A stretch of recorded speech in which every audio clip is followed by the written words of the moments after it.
In this story, a nation named Blue Moon is established to protect humans from the dangers of nature. The king of this nation was a wise man who ruled with fairness and kindness. The days of the citizens were peaceful while this king ruled. However, a rebellion started from within, and the king was taken out.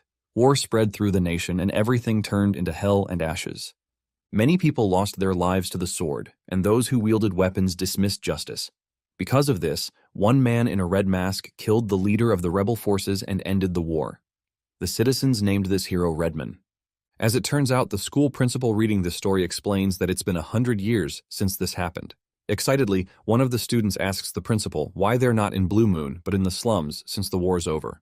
Another boy standing next to her explains that it's because they're the villains in the story, which surprises her. Eventually, the principal reluctantly explains to them that every one of them are descendants of the rebel forces.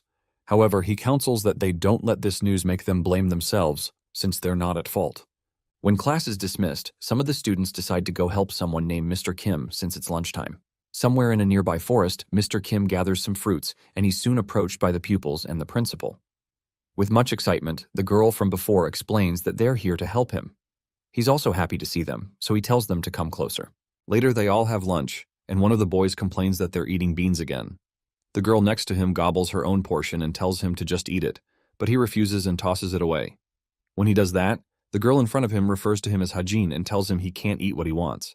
Her loud voice startles him, so he asks her to be quiet so others don't hear. Soon after, Mr. Kim tells him he should eat the beans too and asks him if he knows why. Immediately, one of the boys answers that it's because the people in the slums are so poor that they die of starvation every day, so they should be thankful that they're getting food from the school. Kim becomes uncomfortable because of how grimly the boy paints it, and further adds that it's because they need to eat everything to grow up healthy. Suddenly, Mr. Kim calls out a boy named Hayok Baxian and warns him to stop eating the food that Hajin threw on the floor. He tells him he'll get sick if he eats dirty food and asks him to spit it out, but Baxian doesn't budge. While they're arguing, the principal gives a hearty laugh. Mr. Kim recognizes that he's an elementary teacher with a peculiar name. Apparently, this is the only school in the slums, and it's more accurate to consider it an orphanage. The only people here are him, the principal, and the 9 kids. Mr. Kim cherishes them all more than his life. He spends most of his time tending to them and doing minor repairs so they live properly.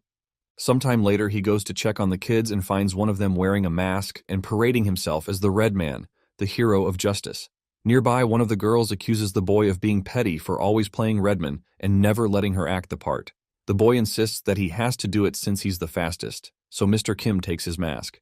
Mr. Kim tells him that they need to compromise for each other and removes the mask to find out that it's Taishan. Taishan pleads that he gives back the mask because they were playing the hero game, so Mr. Kim reminds him that he had told them not to carelessly use other people's stuff. Eventually, he asks an older boy named Maru if he'll take the kids to play soccer in the playground, and Maru protests that he doesn't want to. Mr. Kim reminds him he's the oldest here, so he has no choice but to oblige. When the kids hear about soccer, they excitedly head out with the ball as kids do. Immediately, Taishan calls out to other kids named Hyung and Nuna and tells them to join them to play soccer. Once the kids are out of the way, Kim decides to return the mask to the owner, but he gazes at it for a while. The sight of the mask makes him uncomfortable, and he remains motionless. Suddenly, the principal startles him from behind by mentioning that he had been looking for the mask. The principal asks if Taishan took the mask this time, and Kim informs him that he did. Eventually, Kim says that he wonders what the boy likes about this sinister mask every time. Confused, the principal asks what he means since it's just a normal mask. Worried that he's hit a nerve, Kim explains that he doesn't mean to insult him since he knows the principal cherishes the mask. However, the principal tells him it's okay and asks what made him feel that way.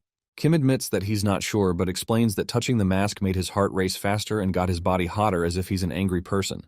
The principal finds that funny since Kim has never been disturbed by anything so much that it makes him angry. Kim also finds it funny, so he quickly goes ahead to get the laundry because it looks like it will rain soon. While they're both taking down the clothes, Kim notes that the weather has gotten cloudy and points out that it was much better that morning. Suddenly, the principal mentions that a strange rumor has been going around these days. When Kim asks about it, the principal mentions that they say people in suits are kidnapping kids in the neighborhood these days. Although it doesn't make sense that people will come to these remote places, he asks Kim to keep it in mind since he's a guardian. Meanwhile, Hajin kicks the ball and it flies right over the net where Maru is acting as a keeper. Immediately, the girl next to Hajin tells him he's terrible and says his skills aren't getting better. Hajin tells her to shut it. Nearby, Taishan rushes to get back the ball from the gate, but he finds a huge truck parked outside the gate. Inside the building, Kim thanks one of the girls named Soyeon for helping them pack the clothes before the rain started. He adds that he's always thankful to her, but she tells him not to mention it. Suddenly, Taeshin runs in while panting and looking bruised. Surprised, Kim asks him why he looks like this and asks if he fell down while playing, but Taeshin tells him some creepy men took everyone. He adds that they took Hyung, Nuna, and everyone else. Still surprised, Kim asks him if he means they were kidnapped, but one of the men enters and jokingly explains that it's not kidnapping. Immediately, Kim demands to know who he is, but the man tells him that it's nice to meet him. The man looks much like a skeleton and introduces himself as a scientist dispatched by Blue Moon City. The man says his name is Nogel and says that they came here looking for excellent young talent who could help the city. He adds that they're fortunate to have found as many as 9 children in this shabby place. He explains that he'd like to smile, but he can't because he doesn't have any eyelids or lips. Immediately, Kim demands to know what he's talking about and asks him if he's the rumored kidnapper. Nogel finds it weird that he's referring to them as kidnappers again and tries to clarify, but another man who's leading a team admits that they're human traffickers. He tells them that they'll eliminate them and take the kids. The man reminds Dr. Nogel that he was informed not to reveal his identity, but Nogel playfully apologizes that it came out without him realizing it. Eventually, the leader admits that they hadn't expected to find so many kids here, and he tells Kim that they need to take Taeshin with them. 2 men immediately step forward to take the boy, so the principal pushes Kim and the 2 kids away and tells them to get out of here right now while he slows them down. The principal blocks the 2 men, but the leader puts a bullet in his chest immediately. While the principal looks at his perforated chest in shock, the leader calls him a fool who thinks he can fight. The man says he's sick of running into people who try to play the hero, so he fills up their bodies with bullets so they can get it over with. With the principal and Kim down, the man tells the men to take the kids so they can leave before the sun is up, and the kids try to wake up their guardians. When the men pick them up, they protest that they let them go, but their words fall on deaf ears. When the trucks drive away, Kim, who's in a pool of blood, wonders what's going on. He can't believe they got dragged into something they heard from rumors. He had thought it was other people's business, especially because no one else comes to the school apart from them. This place was a dreamlike home for him and the kids, since they had nowhere to go after the war destroyed the slums. He had thought they would be happy here forever, but that dream has been destroyed. To him, this is a nightmare, but the principal soon gets up and tells him this is reality. The principal tells Kim that many people die in the slums daily, and he had wanted to at least protect the kids by making a school in the mountains. He considers himself pathetic for never getting around to doing that, so he asks Kim to protect the future of the kids and covers his face with the red mask. After covering his face with the mask, the principal collapses, and Kim's eye opens. Suddenly, his face morphs into that of a red beast, and he gets up filled with rage. Meanwhile, one of the men asks another colleague why they had to move the truck separately, so the guy explains that they did that as a measure in case they're being followed. The guy still finds it annoying that the 2 of them are always left with the kids. When they load up the kids in the back, the driver tells the other person to get in so they can leave. But the angry guy asks that they wait a bit so he can take his last smoke. This annoys the driver, so he mumbles to himself and doesn't notice when the face of the guy taking a smoke becomes grim. Impatient, the driver asks him what's wrong, but he turns back to see someone else with hands stained with blood. It turns out to be Kim, who has morphed into a huge man with a red head just like the red man. Apparently, he had cracked the poor guy's skull with a punch, and he tells him that he's in a non-smoking area. When he turns to look at the driver demands to know who the hell he is, but steps on the gas before he can answer. Immediately, Kim grabs hold of the trunk and lifts the car with one hand. He asks the driver how he can dare kidnap his kids and smashes the bus into the ground, which is enough to eliminate the kid anyway. Shortly after, Soyeon comes out with a headache after the impact and sees something weird. Outside, the driver tries to shoot Kim, but he's unable to because he's hanging from one hand by his throat. Eventually, Kim asks him if he's done struggling, so the man calls him a monster and asks who he is. Surprised, Soyeon refers to Kim as Redman. However, Kim tells the guy that he's an elementary school teacher and knocks off his head with a punch. Somewhere else, another man makes another announcement about how people have a status that's decided at the time of their birth. He explains that those who are of noble blood are blue, and those who are of filthy blood are red. In front of them, several people from the slum listen to his speech, and he reminds them that they are different. Meanwhile, Kim laments that the mask won't come off. He tries to force it off him, but it doesn't work. When he becomes angry, he knocks a chair away. Because of the mask, his anger refuses to go down. Suddenly, he hears Soyeon's voice, and she asks him if he's become Redman now. He replies that it's not possible because he doesn't look like the hero, then angrily knocks a chair in the air. He claims he's just a monster, and Soyeon starts to cry because he's scaring her. Because of the mask, Kim angrily tells her to stop crying and speak properly. Then he tries to pull off the mask again. When he becomes frustrated, he smashes his head into the ground and tells her he's sorry because he shouldn't have taken out his frustration on her. He explains that he's not in his right mind and asks her to give him some time to think. Moments later, Kim goes to bury the principal and sits by the grave. For some time, he wonders who on earth the principal really was and why he had this mask. In a flashback, Kim was stomped by some men who were angry to see him. They beat him up and told him that they had warned him not to ever run into them again. When they realize he's not reacting no matter how much they hit him, they leave him alone. They leave him for dead, and the principal eventually finds him in terrible condition. He asks Kim if he can survive in this cruel world since he's so weak. But Kim asks him if there's any point in surviving in this kind of world. The principal finds it comical that he's grumbling while surviving just fine, just like a kid. He tells Kim that there's a perfect place for a kid like him and asks him to follow him. When he takes Kim to the school, Kim is shocked that he treated him like a kid and now wants him to be an elementary school teacher. The principal explains that it's a bias to think a teacher only needs to teach and reminds him that he can't make him a student since he's a full-grown adult. Regardless, Kim insists that he can't be a teacher, and he had just come here because he had nowhere else to go, and he considers running away from there. Eventually, he got used to the whole thing. Sometime later, he asks the principal why he chose him since there are more pitiful people in the slums he could have chosen. The principal says he knew the first time he saw his eyes. He tells Kim that he's foolishly kind and weak, which is the reason he liked him. He also adds that he's never been careless in how he treats the kids, and he seems to consider it common sense that kids are equal to their teacher. The principal tells him that he believes in him and tells him to take his place if something ever happens to him because kids need a school. In the present, Soyeon cries and begs him not to leave because it's dangerous. Kim admits that it might be dangerous, but he explains that he needs to go save the others. He reminds her that they're also part of their family, and he's worried about them too.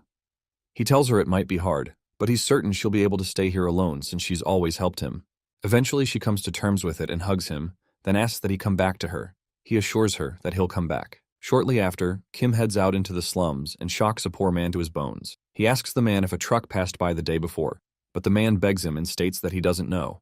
After leaving him, Kim gets angry that the truck didn't pass here and starts to regret not letting the two guys live so he could interrogate them. Meanwhile, the man he just questioned wonders if he has just seen a demon.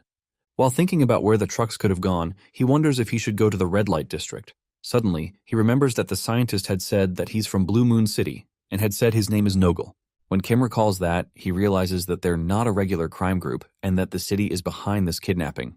Angry, he decides to go to the city immediately. Moments later, one of the police officers from the city notifies his senior that a document just came in to notify them that a white truck from the gourmet company that went into the slums isn't back.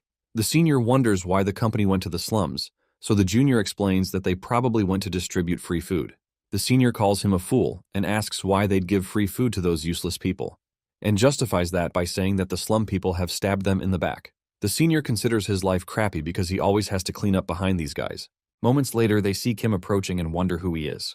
The senior approaches him and refers to him as a fearless beggar who has come to do some sightseeing. The guy goes toe-to-toe with Kim, then asks him what he's doing at the Blue Moon City main gate.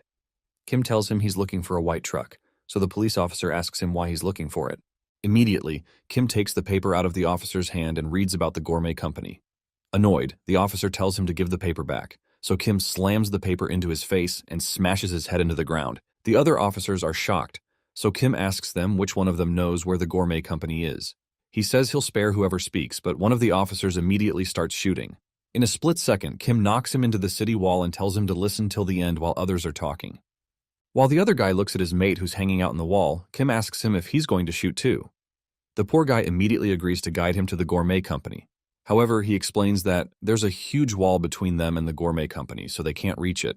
He adds that they'd have to wait because it can only be opened from the inside. Apparently, it only opens on nights when the moon's out, which is about 6 hours from now. The guy's actually lying, and he plans to call in reinforcements in that time. Before he knows what's going on, Kim grabs his shirt and jumps to the top of the wall.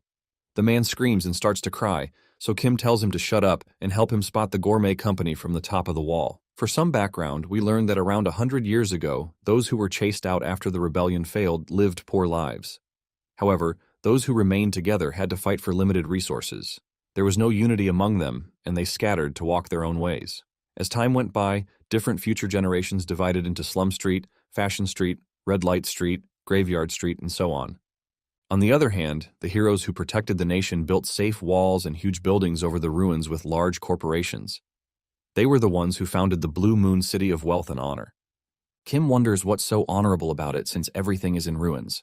The only thing different seems to be huge buildings, and it looks different from the rumors he heard about Blue Moon City being lined with buildings made of gold.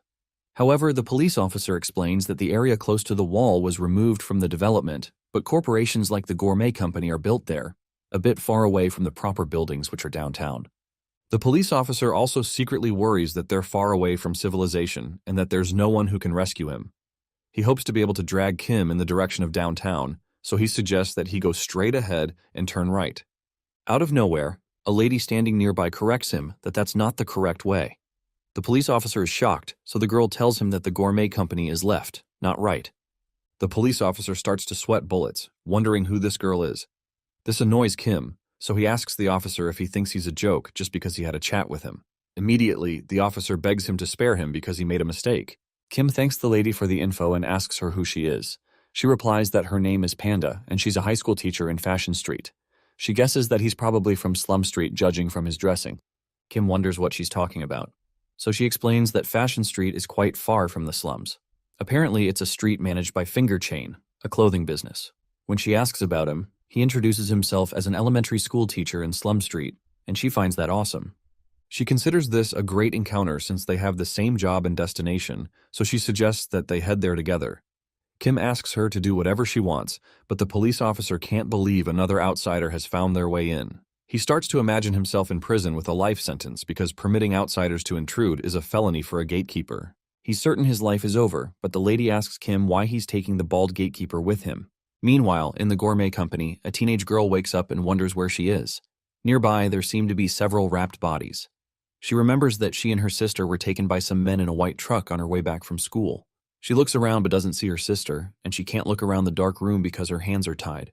She soon hears someone coming, and one weird-looking zombie guy steps in with a butcher's knife. The guy approaches the wrapped bodies and takes a few of them on his shoulders. When one of the packages drops, the girl is shocked to see the face of a dead person exposed under the wrapper. The big guy picks up the dropped package and drags it with him as the blood smears on the ground. Immediately, the girl realizes that all the things wrapped in the room she's in are actually dead bodies of people that were kidnapped. When she soon hears another sound, it turns out to be another man who seems glad to find her. He asks her if she's Rai, shows her a finger chain logo, and tells her he's here to save her. The girl sees the logo and realizes he's from Fashion Street. The guy explains that he got lost trying to figure out the building's layout, but he assures her he'll bust her out. When she starts to make noise, he tells her he knows she must be scared of being alone at such a young age. She still tries to make some noise to draw his attention, so he asks her to quiet down so they don't get caught. When he looks backward, he sees a very morbid skeleton head staring back at him. The head has no eyes and states that it smells the unfamiliar scent of a man. Immediately, the guy jumps out to face the horrifying monster. However, the head splits open and exposes shark-like teeth. The being asks someone if he can eat the man, then opens its mouth wider to start feeding. Meanwhile, the gatekeeper leads them to the Gourmet Company. When they get there, some people at the front counter welcome them and state that they have kind prices and great taste. Panda notices that there's a lot they can eat there, and the gatekeeper looks surprised and admits this is his first time here too. The guy at the counter explains that they distribute products after an intense selection process, and he says they've recently signed a contract with Giant Food and will most likely increase their store locations. The guy asks Panda if this is her first time here, and she admits that it is. After hearing that, the guy apologizes that they only serve members today and asks if they can visit tomorrow since she's a regular customer. The gatekeeper chimes in and affirms that the Gourmet Company doesn't do normal business on Mondays. Panda thinks that's too bad, but the guys in the back suggest to the manager that they let them quickly buy what they need and leave since they're already here. The manager admits that it's against the rules but allows it. Eventually, Panda thanks him and asks if they sell human flesh. Shocked, the gatekeeper mentions that he's only hearing about the human flesh for the first time and almost loses his mind. He asks Panda what she's talking about since there's no way they'd sell something so terrible, but Kim realizes that they must be into cannibalism if they sell human flesh. To everyone's surprise, the manager admits that they have human flesh, but their customers don't call it that. He realizes that their clothes and appearances are quite suspicious, so he asks them where they got the information about them. Immediately, the men behind start to wield their knives and get ready for action. The manager demands to know who they are, but Kim drops his clothes and asks them to tell him who the heck they are instead. He becomes angry and states that there's no cannibalism going on even in the rotten slum street. He demands to know where his kids are, and his mask starts to break open. Suddenly, Panda tells him to calm down because her intel shows that the Gourmet Company doesn't use kids as young as elementary students for cannibalism. She tells him they wouldn't eat them even if they took them away, so she admits that she's the one in a hurry because kids in their late teens are sold. Because of how calmly she's speaking, the gatekeeper asks her if she's really in a hurry. Eventually, Kim deduces that this means that the kids are here. When Panda notices his mask has fully restored itself, she wonders if it's related to how angry he is. Kim believes the kids are probably afraid and waiting to be rescued from this strange place, so he needs to find them immediately. Eventually, the manager gets what's going on and realizes they're the guardians of the kids who were recently taken. He says he doesn't know how they got here, but they can't release precious goods to them. Immediately, he asks the men to eliminate them, so the men rush them with knives. As the men rush Kim, he punches one of them and uses the impact of his body to knock 2 other people into the air. Immediately, the other men rush to attack him because they realize he's the strongest. They attack him at once with their weapons, but they soon realize that he's not bleeding at all. After cutting him, some red strands appear all over his body, so the officer tells the men he was shot and survived that, so knives are a waste of time.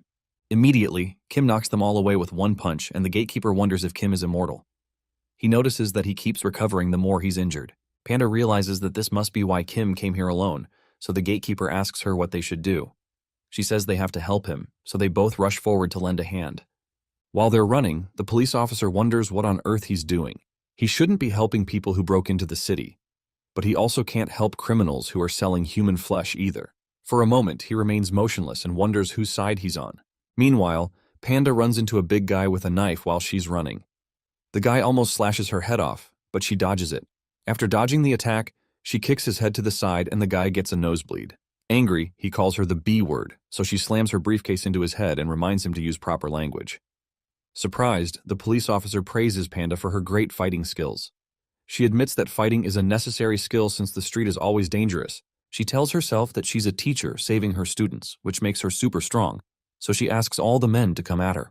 When they indeed rush at her with their weapons, she realizes she might have taken things too far. She starts to run in the opposite direction and leaves the officer behind her, who soon begins to run after her too because of the men on their heels. Meanwhile, in the gourmet company underground restaurant, some men enjoy food. Inside the office, the chef shows a man the dish for tomorrow's banquet. He adds that he prepared this with his recently created sauce, but the man tells him that it's not good enough. He insists that it's not impactful or fresh enough, especially since they have important guests coming the next day. He demands to know if this is all the best restaurant of the Blue Moon can offer. He tells the chef that if it's too difficult to prepare a taste that our important guests have never experienced before. Flustered, the chef apologizes, so the man asks what the condition of the girl they brought in recently is. This man is called Yahello, and he's the chairman of the gourmet company. The chef apologizes and explains that the food was lacking because the ingredient was someone from a filthy street. However, the chairman tells him he doesn't care where it's from and says they'll proceed with the girl for the banquet's main dish. He immediately asks them to bring her so they can put on a great show for the customers who are visiting that day. Meanwhile, the men outside keep getting their behinds whooped and are knocked into the air like golf balls. Panda and the gatekeeper watch in surprise as it seems like it's raining people. Nearby, the manager cries and calls Kim a monster. However, Kim puts his hand through his back and tells him he's the monster for eating people. After he takes him out, Kim regrets it because he didn't get to ask the guy where the kids are, and he hates the fact that this mask makes him act before he can think. Soon after, Panda assures him that she knows where they are, so he doesn't need to worry. Confused, he asks her how she knows, so she shows him a finger chain embroidery patch. Apparently, people with these patches can communicate with just their thoughts. Only the head of Fashion Street, Handsome, can create the article, and she states that Hanson has a superpower that allows her to grant special powers to the things she creates. Meanwhile, Rai is placed on a stage in front of all the men while they bid for parts of her body. One guy bids for her behind with a lot of money, and Rai wonders how these people can be so despicable and do this since she's just a person like them. Meanwhile, the chairman finds it exciting that the prices rose this high and wonders if it's because she's a minor. Eventually, the show anchor explains that other than the stomach and internal organs, they sell everything. The parts that aren't sold are used to make dishes at their restaurant. The auction soon ends, so the people start to chant that it's time to rip the girl up. The dismemberment expert comes up to continue the show, and Rai realizes she's about to be sliced up. She trembles in fear as the guy with knives approaches her with a dark smile on his face. She begs him to stop because she doesn't want to die this way, especially since she hasn't saved her sister. She begs that anyone tries to save her, but the knife guy swings his sword to cut her skull open. As she pleads for a savior, Kim breaks through the roof and stomps the dismemberment expert and the anchor into the ground. The chairman is speechless, and Rai wonders if she's really seeing the Redman in person. Rai's not sure what she's seeing, especially since she knows Redman is like a fairy tale of someone from 100 years ago. Meanwhile, Kim wonders where this place is, and the guests wonder who he is. Annoyed, he looks up at Panda and asks her why she said the kids would be here. Panda peeks in and considers it strange since the patch pointed to his place. She soon sees Rai, her student, and Rai is happy to see her teacher. Panda rushes to meet her, then playfully asks her if her trip to the city was okay. After taking the tape off her mouth, Rai hugs her with tears in her eyes. Eventually, Panda tells Kim that she thinks his kids aren't here. This annoys Kim, so he asks her if her kids and his being together was false from the start, so Panda quickly apologizes. Meanwhile, the chairman tells his men this is why he said not to touch the fashion street kids, because they've now caused a mess. Suddenly, Panda spots the boss of the gourmet company, so Kim decides that Hyol would know where his kids are. However, Hyol finds it amusing that they want to catch him, so he asks how they can dare to want to catch him when Blue Moon City people can't even lock eyes with him. He tells them to get a proper appointment if they want to see him, and his men soon ambush Kim. They bring out their swords and cut him up with their swords. Then Hyol gloats that it's over for Kim. However, Kim smashes in one of the men's heads and tells Hyol that he'd get the appointment at his funeral. After destroying all the men, the guests start to run away when they realize he's the real deal. Hyol is shocked by the sight and he wonders how this guy was able to destroy all his guards in an instant. He immediately calls for his twin guards, so they step out to save the chairman. The twins dash forward to meet Kim with ironclad fists, but Kim levels up with them with his bloody fists. When they meet, his fists crush the metals around theirs and he grabs them in the face. He tells them to get lost and tosses them a few feet behind their master. The twins lay in a pile of rubble with twisted fingers and bloody faces. Suddenly, Hyol gets up and tells Kim this isn't fun at all since the twins are the strongest in his security team. He tells Kim to at least have acted like he's struggling to fight them, but Kim grabs his neck and tells him to cut the nonsense. He demands to know where his kids are being kept. So Hyol points out Rai and says she's also a kid. Kim tells him he's talking about the kids that were taken from Slum Street, so Hyol recognizes them. He mentions that he wondered why the kids were so pretty despite being from Slum Street and realizes that it must be because Kim has been protecting them. He tells Kim they're not here and tells him to give up because he can't see them anymore. Annoyed, Kim demands a proper explanation. Suddenly, the butcher from before shows up, and Rai warns Kim to be careful. Excited, Hyol refers to the butcher as Woodcutter and tells him to cut Kim up. With one swift movement, Woodcutter slices up Kim from the shoulder down to his legs. Immediately, Hyol tells Kim that people who are way higher up than him took the kids because they need kids who don't hold a status in Blue Moon City. They needed kids without any rooms whom they could take, mess up, and it wouldn't matter. With Kim chopped in half, Hyol pries his hands off and says he's just taking requests and supplying them as he finds them. He immediately tells Woodcutter to clean up the carcass and take care of the other intruders, but he's shocked when Kim grabs his neck with his detached hand. Enraged, Kim opens his eyes and is shocked to hear the kids aren't here. He tells Hyol he doesn't have any reason to let him live since he doesn't have his kids. Then his body starts to join back to his hands through red strands. Meanwhile, the ladies are surprised to watch him resurrect, and Panda is surprised to see such an amazing recovery ability. They're not as surprised as Hyol, who can't believe that this guy survived after being cut in two. He realizes this guy must be something called an ability user, so he quickly calls out to Woodcutter. Immediately, Woodcutter swings his knife again and slices off Kim's hand at the elbow. Seconds after, Kim's hand grows back, and he asks if they only know how to use blades in this place. This shocks Woodcutter and he screams in horror. Kim also screams in rage and his mask starts to break off. The sound is so loud that the ladies have to cover their ears. Suddenly, Woodcutter starts to tremble, so Hyol asks him what a slaughtering monster like him is being scared of. He orders Woodcutter to fight and turn Kim to ground meat, so Woodcutter reluctantly obeys.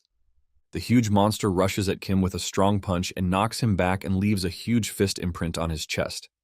However, it doesn't last for long as Kim immediately pays back the favor and knocks our dear Woodcutter's head into the reverse direction, knocking out a few teeth in the process.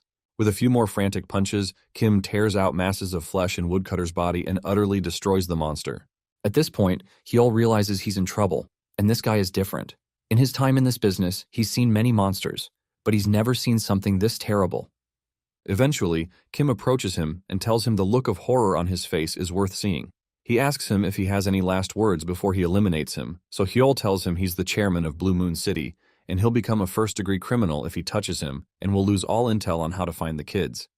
Hyol suggests they strike a deal where he'll help him find the kids since he'll need to know where they are, so Kim asks Panda what she thinks. Surprised, Panda eventually says she knows Hyol is just a large corporation owner and doesn't have the power to negotiate with someone higher than himself. She also adds that they can find out the location of the kids immediately using finger chain, so they don't really need him. She excitedly covers up Rai's eyes so she doesn't see the incoming bloodshed, so he all knows he's done for. Kim thanks her for letting him know he's useless and is happy she's helped him not have to rack his brain. With a single punch, Kim smashes his skull. Moments later, Rai laments that one Ajusi from Finger Chain died because of her. Panda asks her who she's referring to, so she describes him. When Panda realizes who she's speaking about, she laughs that she referred to the guy as an Ajusi, which means uncle, since he's just 21 and 2 years older than she is.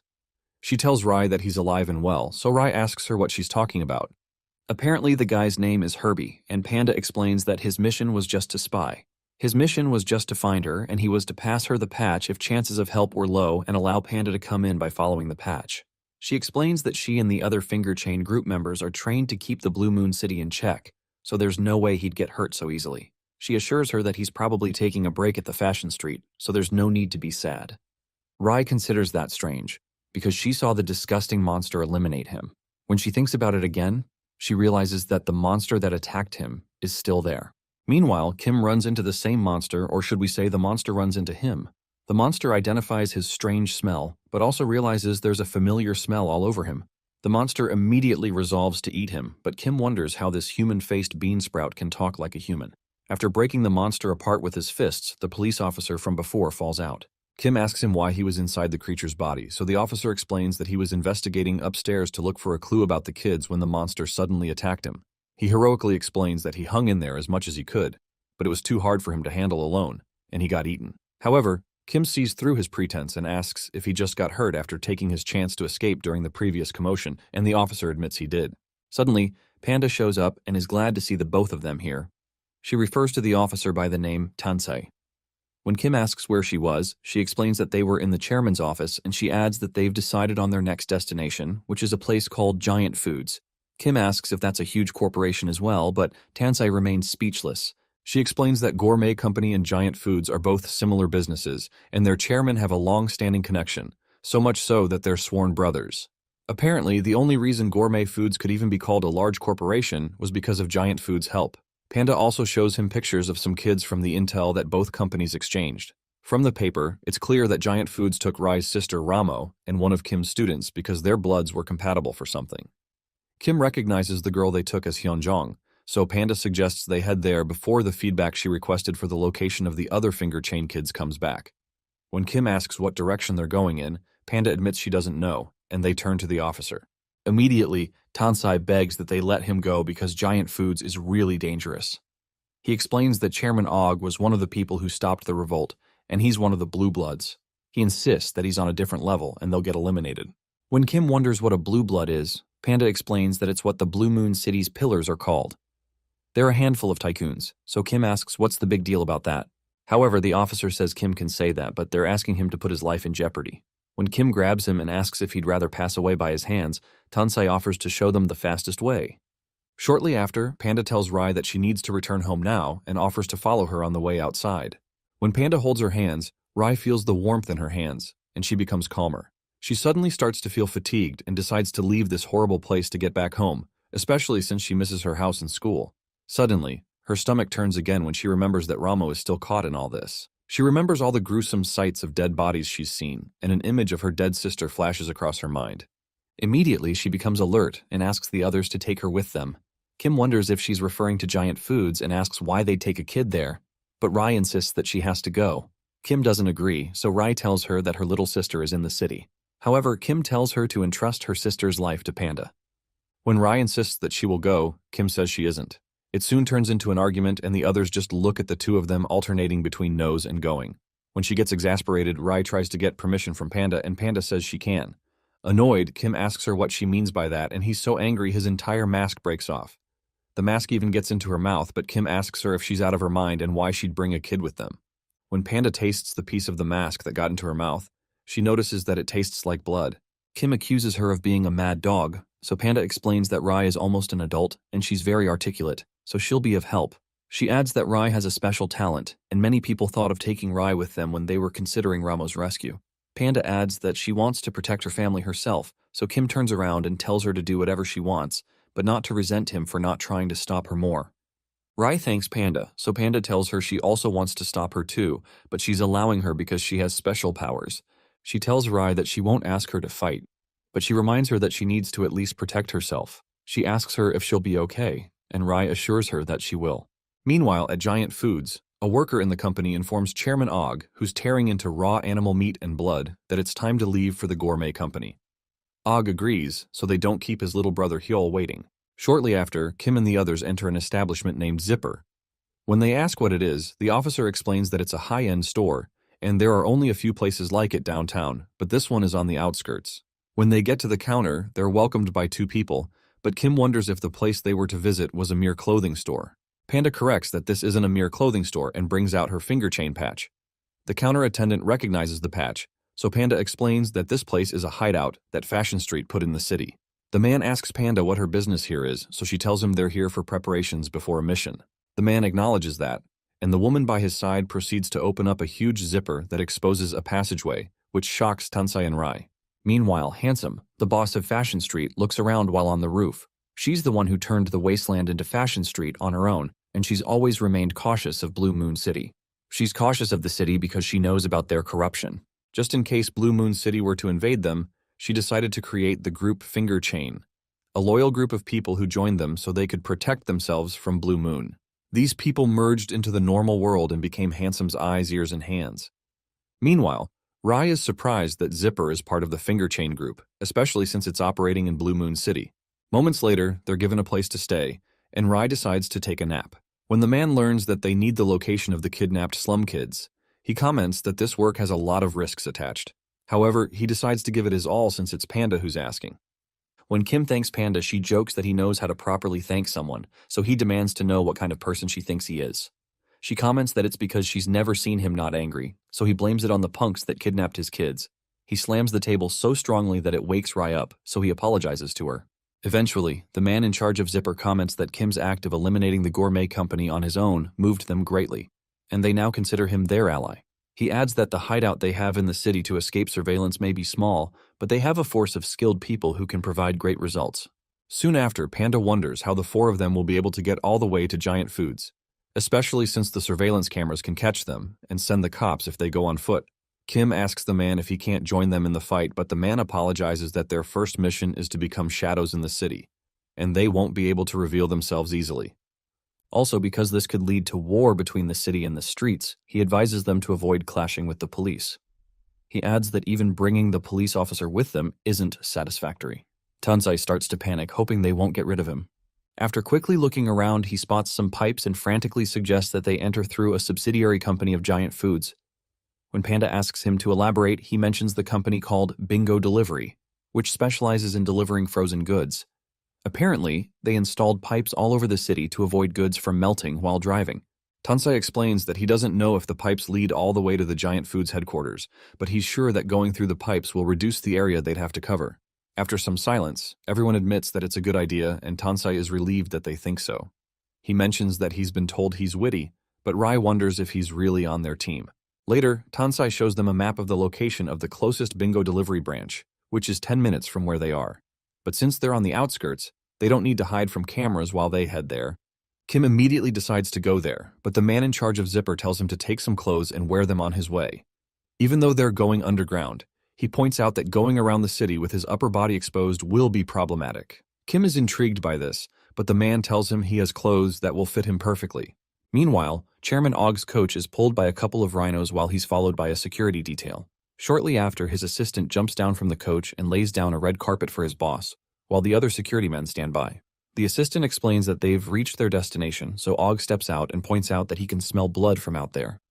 He states that he's getting hungry and looks forward to the dishes Hyol has prepared for him. While they walk in, the assistant considers it strange that the gourmet company didn't reach out to them today or come out to welcome them. When they reach the entrance, they're shocked to find a corpse laid over the entrance. Chairman Og wonders what on earth happened here, so the chef rushes out to address Chairman Og and Barry, the assistant. Barry asks him if he's an employee here, and the chef says he is. When Barry asks him what happened there, the chef explains that an unidentified man in a red mask took out the chairman and all of the employees who fought him. Shocked, Barry asks if it was a street gang, so the chef agrees that it probably was. He adds that the guy had comrades, but he was the only one who went on this rampage. The chef explains that the guy is a monster who doesn't die no matter how many times you shoot him. He explains that even Woodcutter couldn't stop him and adds that he hid during the whole thing. Barry asks him where the group went, so the chef explains that they went downtown. He adds that he also noticed that a police officer was among their group, a woman wearing sunglasses and a young girl. This surprises Barry, and he wonders if it's a real police officer or just camouflage. Eventually, Barry thanks him for the info and starts to strangle him. Barry says it's a good thing the information didn't spread since it happened in the outskirts and chokes the life out of the chef. As the chef asks why he's doing this, Barry tells him it's because that's the kind of thing they do. After he cracks the guy's neck with one hand, he stuffs him into his suit pocket, and the full man fits in there. Barry mentions that finding those who survived and ran might take some time, but the chairman immediately calls out to him. Angry, Og demands to know how they can dare eliminate his friend in Blue Moon City. He tells Barry to find the kid who committed this crime and bring his corpse to him so he can chew him up. Immediately, Barry says he'll hire a skilled assassin to get rid of the person. Meanwhile, Kim changes in the dressing room, so Panda asks him how the new clothes are. She tells him he's lucky because she can't believe Handsome's crafted collections were here, because those clothes have the power to absorb shock and cause recovery just like him.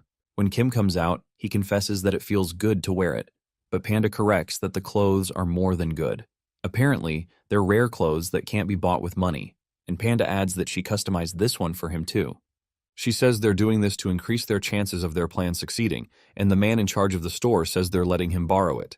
When Kim steps out, the others are surprised to see the name Redline Kim customized on the back of the cloth. He steps out and proposes they immediately start looking for the kids. Moments later, at the bingo delivery station, a man stands in front of a group of soldiers. They refer to him as Chief, and he heartily greets them back. The chief explains that they've received a message from Giant Foods. Apparently, because of the incident at Gourmet Company, they've been told to shut down the Gourmet Company's part. He promises to tell them the details later after their deliveries, but he encourages them to go out today with all their strength. This motivates the men, and the chief continues until their morale is high. When he asks them to open the shutters, they open a huge door and unveil a room full of ice. The icebreakers are the first to charge in with hammers and start breaking the ice into pieces. Next, the distribution team is told to go in, while another person directs them to the pipe they'll put each product in. The product numbers are etched into the ice, and the distribution team members send each ice block tumbling through the huge pipes so they can be delivered to their destinations. While the ice blocks make their way through the pipes, the chief tells them they're all in great shape that day. But the guy behind the chief suddenly asks if he's not cold since he's not wearing a sweater. The chief says that this cold is nothing compared to his passion and claims he can even go topless. Suddenly, one of the shutters opens, and the chief wonders what's going on. After the shutter opens, Kim appears and greets them with a good morning. In a flashback to 30 minutes before, Kim and the others infiltrate the base, and he wonders why the workers carelessly spread their clothes on the lines when they can be taken. Panda explains that there are no thieves in the city, which surprises Kim. Furthermore, Tansai adds that there are robbery incidents in the city, but clothes are not the things being stolen. Eventually, Tansai tells them he has an idea he got from something a senior mentioned earlier. Apparently, there's a blacklist that large corporations share with each other, and all the people on this list have disappeared. Upon getting these reports, the police did their investigations and found that all these people were frozen to death. Tansai realizes that his senior always considered bingo delivery suspicious. He suspects that they're acting as a normal business when they are actually involved in contract killing. That makes Rai wonder if they'll be quite strong, and Tansai agrees that they must be since the chief here used to be a fighter called Mad Dog. Apparently, the psycho unalived so many people he had to get banned. After dressing up like the workers, Panda proposes they move on to the plan now. She tells Kim that he'll attack them head-on and proceeds to give the others their instructions. In the present, Kim appears after one of the big doors opens. The chief spots him and demands to know who he is because only authorized people are allowed here. However, Kim tells them they don't need the details and asks them to try stopping him even though he's not authorized to be there. The chief is confused, but Kim tells him he's an intruder and cracks his jaw with a strong punch. The punch launches the chief into a faraway wall, and the workers watch their chief gain wings. The icebreakers quickly rush Kim, and one of them closes in to smash him with his hammer. To his surprise, Kim breaks the hammerhead with his fist, and the guy realizes he's messed up. While confused, Kim greets his face with a fist, and the guy is knocked out cold on the spot. When the others see that this guy broke an ice hammer with his fist, they wonder if he has superpowers. However, the chief's assistant tells the others not to be scared and motivates them just like the chief did. With newfound motivation, the men rush toward Kim, who's eagerly waiting for them to come at him. He soon starts to knock the men into the air while those behind wonder what on earth is going on. Suddenly, Panda, who is camouflaged as a worker, catches the worker in charge of the roll call and twists his neck. The plan was to enter the place while Kim distracts the men, so she tells the others to head toward a pipe called B44. While they're going, she warns the others because there's a fork in the road that requires a staff member on top to steer the item. When she mentions that they just need to get on the ice and move, Tansai hesitates and asks her what she means. He asks her what will happen if they slip on the ice, but he suddenly slips and falls on Rai, who's behind him. When they fall on each other, the other workers notice them and overhear them complaining about the slippery floor. The men notice that they're not really workers, so they signal each other that there are other intruders there. They notify the others that the intruders are the ones not wearing work shoes. When they realize they've been caught, Panda takes off her mask and asks Kim to help them get on top of the ice. Annoyed, Kim asks them why they'll make him do all the hard work and eventually get caught. He instantly knocks out a row of men and goes to help the others as they climb one of the blocks of ice. When they're on top, Kim kicks the block of ice to pipe B44 and the guys go with it. They soon start falling through the pipe and Tansai screams like he always does. Immediately, the workers try to chase the intruders who went into pipe B44, but Kim stands at the door and asks where they're going. One of them tells him to finish the fight he started, and that annoys Kim. It turns out to be the chief, who rushes at him and knocks him down. When he has Kim on the ground, our guy wonders how this man is still alive after that punch. The chief insists that he's still alive and won't let such a wild person roam around this facility. Immediately, the other workers enter pipe B44 to chase the intruders. Meanwhile, Kim punches the chief again and tells him to stop getting in his way, but the chief doesn't budge this time. He asks Kim what's wrong since he asked him to try to stop him. The chief goes full berserk mode and starts punching him, then asks Kim to try to stop him instead. Meanwhile, some officials gather at the entrance of the city, and a detective takes the testimony of the person who discovered the whole thing. Apparently, the officer came to change shifts but found out that 3 of his coworkers were missing. He adds that one of them was quite reserved, and he doesn't know much about him, but the other 2 weren't people who'd disappear without a word. The detective realizes that all traces of evidence seem to have disappeared, and it would be difficult to investigate because it seems someone has cleaned up the crime scene. He wonders if an outsider invaded, but he knows there wasn't anything on the central server about the opening and closing of the main gate recently.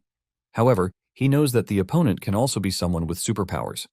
The only clue they have at this point is the damage on the main gate, and he figures they probably couldn't fix it quickly because the main gate is made of special material. But he notices that they laid down new asphalt on the road, so he guesses that they most likely would have destroyed the evidence within the city too. Sometime later, a senior police officer comes to tell everyone to evacuate, but the junior wonders why. The man explains that this incident was a simple one because they found the 3 of them, and it ended with their forced dismissal for deserting their post. The detective asks the senior if leaving the work area isn't an unusual thing, and the man agrees but says it's not that big of a deal. The detective approaches him and asks if he's sure, so the man asks if he's saying that he's lying. Eventually, the officer leaves him alone and tells him to ask his higher-ups if he doesn't believe him. He reminds the detective, who he refers to as Aston, that he knows he has jurisdiction here, but he warns him not to get in their way. Meanwhile, the workers from Bingo Delivery chase the block of ice the intruders are riding on. When they close in on them, one of them leaps in the air and almost shaves off Ray's head, if not for Panda's quick movements. Panda helps them dodge and kicks the guy off the ice with a spin kick. After the guy lands on the ground, another worker grabs a hold of the ice, but Rai slams Panda's briefcase on his head. Rai blames Tansai for this because they could have moved safely if he hadn't slipped. Eventually, Tansai confesses that he feels burdened putting the entire burden on Kim, but Rai accuses him of falling on purpose just to get in their way. Tansai responds that she's making him upset after they turned him into an accomplice when he was once a model police officer. Panda tells them to stop yapping, and they realize the chief's assistant has made his way in front of their ice block. Much to their surprise, the guy splits the ice block into 2 parts and separates them, and Panda wonders if he did it with his skate blades. Annoyed, Tansai calls the man a crazy bastard and asks why he didn't just cut the block in half instead of leaving him to wobble on the smaller portion. Rai calls out to Tansai, but Tansai is soon separated from the rest of the group when the pipe leads into 2 other pipes. Eventually, Panda concludes that she was wrong in her judgment. She had thought the person fighting Kim was in the highest position, but she realizes that their boss is here with them. The guy stands in front of them and explains that he's from another company, but confesses that he's in a higher position.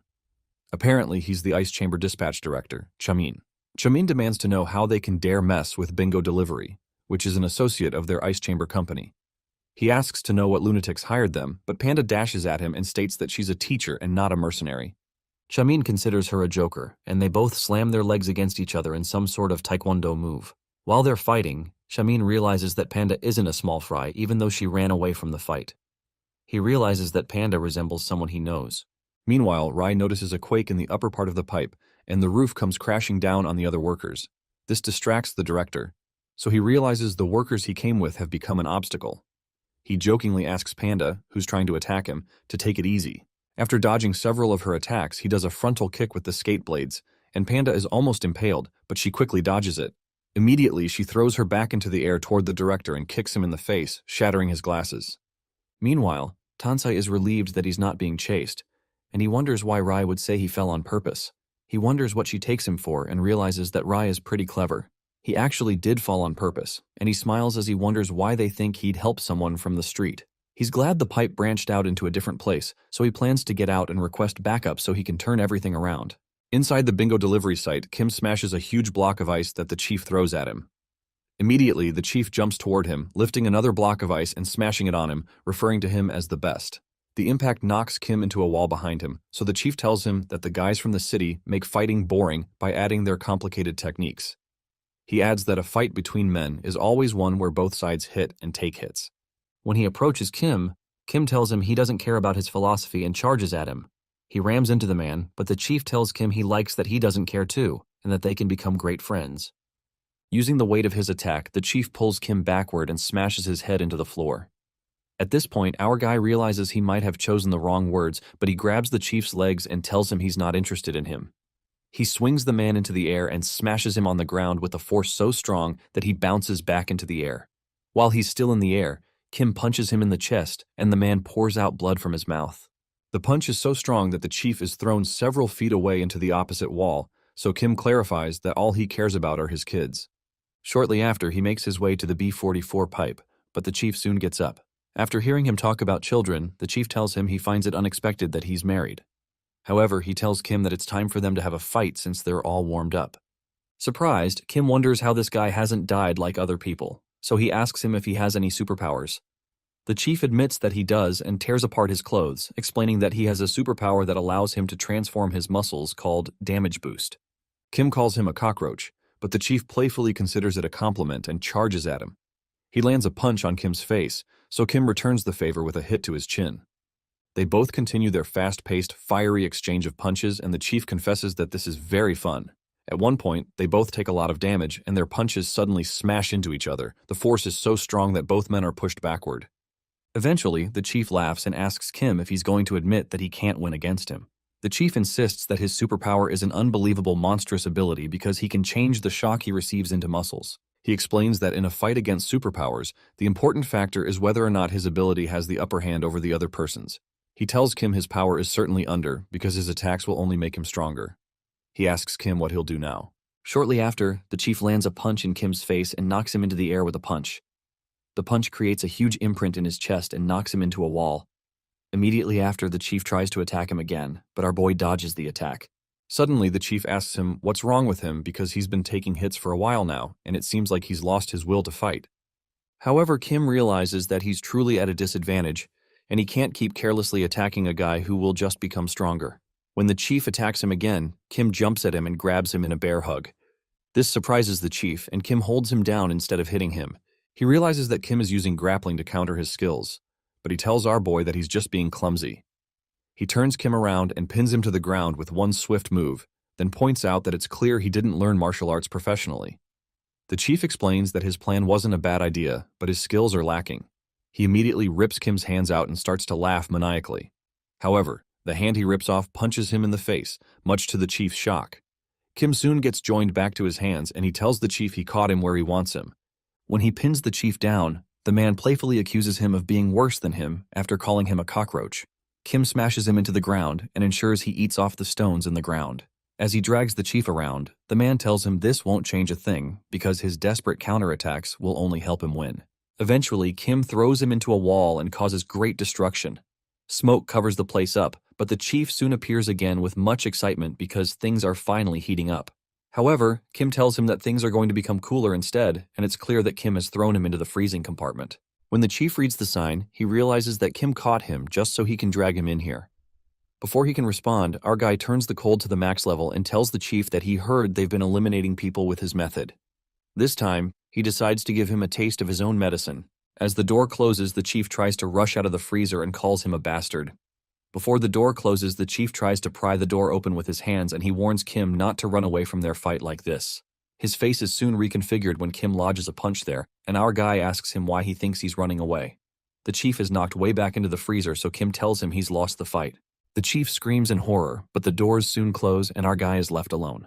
Suddenly the chief punches Kim through the door, but he catches the punch mid-air. He tells the chief he's disgusting until the end, and he watches as his entire body freezes up to his hand. Meanwhile, Panda and the director keep fighting. Panda keeps attacking aggressively, but Shamin sharply cuts the side of her face with a quick movement. The attack forces Panda to retreat, and it scares Rai. Rai realizes she didn't know Teacher Panda is such a good fighter because she's usually just lazy and chill. She recognizes that the opponent is also really strong, and it seems like Teacher Panda is at a disadvantage. When the guy almost cuts Panda in half, she quickly dodges the attack and knocks him off his feet. The attack surprises Shamin and knocks him off the ice, but he's soon back on his feet and chasing them again. In a moment, he's on them again, and gives Panda an A+ for her effort. He soon slices the ice block in half again, and Panda realizes they're in trouble. The impact shakes where they're standing, and Rai is knocked off the ice top. Immediately, Shamin swoops in to take her, and he puts her back on the ice. He asks her if she's all right, and she reluctantly answers that she is, even though she doesn't understand why he asked. Annoyed, Shamin asks why Panda would bring a minor to such a dangerous situation. Then he asks why Panda would dare call herself a teacher when she can't even look out for the safety of her students. Panda can't give any comments because she realizes he's not wrong, so he approaches her and asks if she sees the difference in their skills. He claims she'd be dead by now if he had brought out his actual skill, so he offers to spare her life if she turns herself into the police. Panda hesitantly confesses that he's gotten stronger than before, then calls his name. This surprises him because he never told her his name, so Shamin realizes that she truly is the person he thinks she is. She asks him if he remembers her now, but Shamin tells her she only resembles that person, but she's not her. He tells someone as half-witted as her can't be compared to the perfect person he's thinking about. But Panda becomes angry that he calls her a half-wit. Angry, she charges at him and promises not to go easy on him anymore because he's her old colleague. When she jumps, Shamin insists someone like the person he's thinking about would never act so carelessly, then he dodges and insists she's not the one.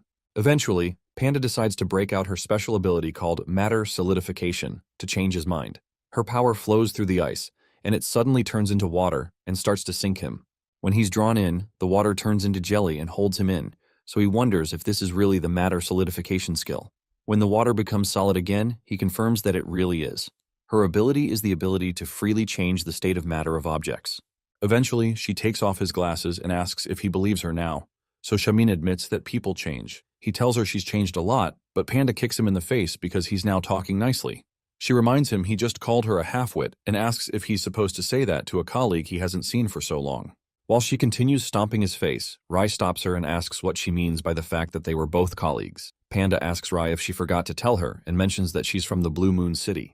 Meanwhile, Tansei finally arrives outside and he excitedly comes down. He wonders why the path was so complicated because he had a hard time getting out.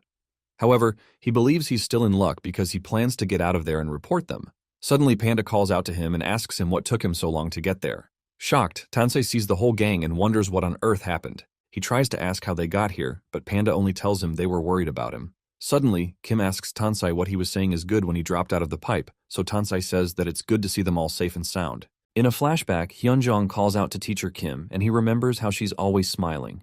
He tells her to be careful so she doesn't fall, and she soon falls as he warned.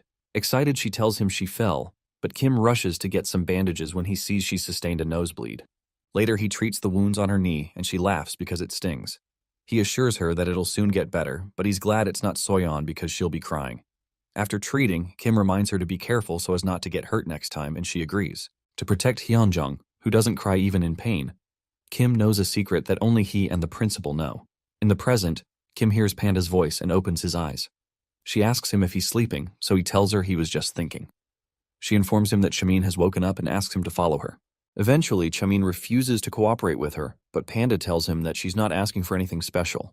She asks him to pretend they never came, but Shamin refuses to turn a blind eye to their plan to launch a surprise attack on the nation's pillar, Blue Blood. He's worried that the whole city will be in an uproar, so Kim tells him that he can just die here in that case. Kim tells him they're not asking him for help, but giving him an opportunity. He tells him that his answer will determine what will happen to him and everyone outside his room. Meanwhile, the workers outside wonder how much longer the director will be inside, and one of them decides to go into action if there's any hint of danger to the director. Eventually, Kim tells Chamin that the only reason they're all still alive is because Panda wants it that way. Chamin asks Panda if this is true, so Panda admits that she's doing this because they were colleagues in the past. In a flashback to some minutes ago, Kim asks Panda if she's protecting Chamin because they're from the same city. She says that's not the reason since she left the city and got into fashion a long time ago, so she's not attached to the city in any way. However, she adds that it would be weird if Bingo Delivery suddenly stopped functioning since they pride themselves on fast delivery. She suggests that it would be better to maintain an image that nothing is wrong. She also adds that she knows Chamin well and says he's soft-hearted. She believes he'll take their side if they let him live. In the present, Chamin agrees to help them, but asks them to guarantee that the workers won't be harmed. Kim assures him there won't be a problem as long as they keep their mouths shut, and Rai realizes things are going just as Panda predicted. After that time, everything went smoothly. They used the pipe and traveled out of the city, and the Bingo Delivery workers ignored them as if they weren't there. While they're going, Rai comments that she had expected more of the workers to complain, but Tansei explains that people in the city tend to follow their superiors' orders quite easily. Later, Kim asks Panda if she thinks Chamin is being truthful with them, so she tells him that she thinks he is because he doesn't have any reason to lie to them. In a flashback, Chamin agrees that he understands where they're coming from since it's a disgrace for Blue Moon City to target a kid like that. However, he explains that he can't help them, but he can supply info to them. He tells them that the giant food they're targeting is fake, which surprises them. He explains that the headquarters most people know is just a front, but the real headquarters where Chairman Og stays is somewhere else. Chamin confesses that he doesn't know where the real headquarters is, so Kim wonders if the chief he fought would know the location of the real headquarters. Panda asks if they should defrost him and ask, but Tansei suggests they ask an insider if outsiders don't know the location. When they ask him where they would find an insider, Tansei goes through a list and tells them the industry circle is quite small, so it shouldn't be hard to find. He opens his list to the name of a terrible superior named Cass Plus, who he's been planning to get rid of, so he suggests they grab this guy and just beat the hell out of him, just like their old boss used to do. Later, at the management services called Cass Plus, some guy is beaten up, so he asks his assailant if they really think they're safe. This guy is called Hurin, and he's the chairman of a mid-level company called R Construction. Huran asks his attackers if they don't know his guards, and the police are going to look for him, but the men just smile at him. Their boss asks why all the guys they bring always say the same things, so he asks the hostage if he knows why they're still in his line of work. He crushes his hand and tells him it's because they can get away with it. He explains that the police won't care if a newly successful mid-level company executive suddenly disappears. He tells him he shouldn't have worked so hard that he pissed off his higher-ups. Suddenly, one of the men notices an intruder and asks the person who he is. When the boss hears him, he turns back and notices Kim, so he comments that his physique is even better than that of his henchmen. The boss wonders if this guy is a bodyguard, and even Hurin doesn't recognize him. Eventually, Kim tells them he doesn't know their hostage and explains that he was just passing by and wanted to ask him something.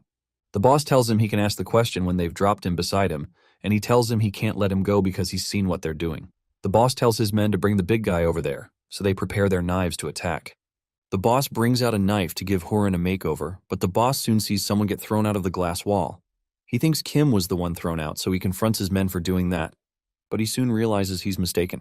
Kim realizes he's made a mistake since Panda said to do this as quietly as possible. However, he remembers that they're still in the outskirts, so there should be no one passing by to notice them. Shocked, the boss insults his men and tells them to hurry up and get this guy. They rush at him with the knives, but Kim slaps the first guy so hard that he breaks a nearby wall with his impact. The men retreat quickly when they see the horrific sight, so one of them concludes that their opponent must have superpowers. Before he can react, Kim closes in the distance and punches all 5 men into the air. When they fall on their backs, our guy laments that these guys are even weaker than the folks at Bingo Delivery. This shocks the boss, so Hurin wonders if this guy is here to save him. When Kim approaches the boss, he starts to sweat bullets and suggests he go ahead with the question he wanted to ask.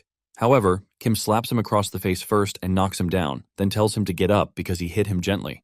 In a flashback, Kim thinks about Tansei's plan to beat their target up and asks him about giant food. He asks him what would happen if their target doesn't know anything, so Tansei suggests that they'd have to do anything to satisfy him if they don't want to die. Moments later, some vehicles arrive in front of the Cass Plus Management Services building, and the men hurry up so they can save Huran. They're led by the vice chairman of the R Construction Company, Hokya.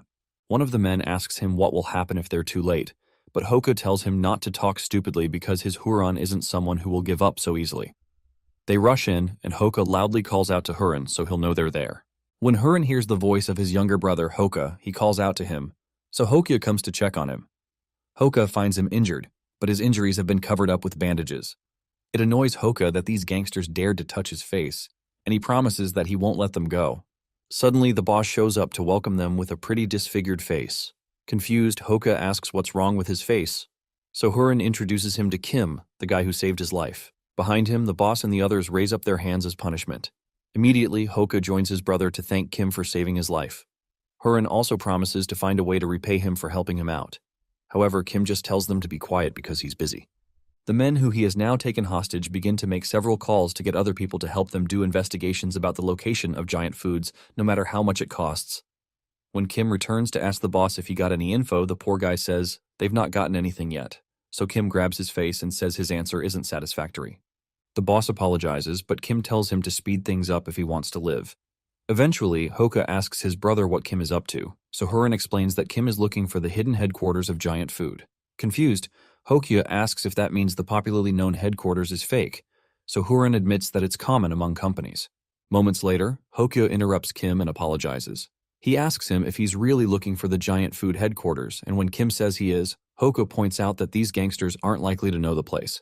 He offers to give him a location where he can get the info instead. When Kim asks if his method will be more effective, Hokia decides to explain better. He explains that giant food would most likely be hiding a real headquarters in a really tall building, especially since the oldies of the Blue Blood are too proud to make their headquarters in a small building. Since they have a vague idea of what the size will be, Hokia suggests that their construction company can look into shady-looking buildings. Intrigued, Kim tells him he'd appreciate it if he can do that for him, but Hoka explains that he's just repaying his debts. He's doing this so they won't be indebted to such a suspicious person. He realizes that Hurin is a great businessman, but he's soft-hearted, and will go out of his way to do whatever he can for this man. So he tries to ensure they clear their debt quickly. Suddenly, Hurin hugs him for doing a great job as always, then also offers to look into the people who own the buildings they look through. Shocked, Hokyo asks him why he'd make such a pledge when he's on a blacklist and could be eliminated any second from now. He reminds him he's not in a position to be giving out such help, but Huron insists that it's nothing to put his life on the line to help his savior. When they start to argue, Kim tells them he can look into the people himself and suggests that Huron takes care of himself. Amused, Huron accepts his grace and generosity. Hokyo quickly drags him away before he makes any more promises. But Huron quickly tells Kim he can always call him if he ever needs something again. Shortly after, Kim meets with another group and asks them to do something for him. This group is an illegal service company named Mega Hammer. They're surprised to hear that he wants them to look into buildings, and he soon meets with another group called the Chicken Restaurant, who are actually arms dealers. Those guys point guns at him. Then he goes to a cleaning service that specializes in cleaning corpses called SOC, but they ask him who he is. After that, he meets up with an assassination service called Bullrang, but they ask him if he wants to meet his demise. In every instance, Kim mops the floor with their faces until they promise to do his bidding. Meanwhile, Tansei crosses off names on his list and is certain they'll find giant food in no time at this rate. Panda is also glad to hear that Kim met the R Construction brothers because they're famous for being genius businessmen. She trusts that their method will be effective and watches as the men who Kim has forcefully recruited work tirelessly to get the information. Kim tells her that they need to find the info soon because too much time has passed already. In his mind, Kim tells Hyunjong to wait for him a bit more because he's coming to save her. Meanwhile, Hyunjong laughs heartily, and the man she's playing cards with is amused by the fact that he lost again.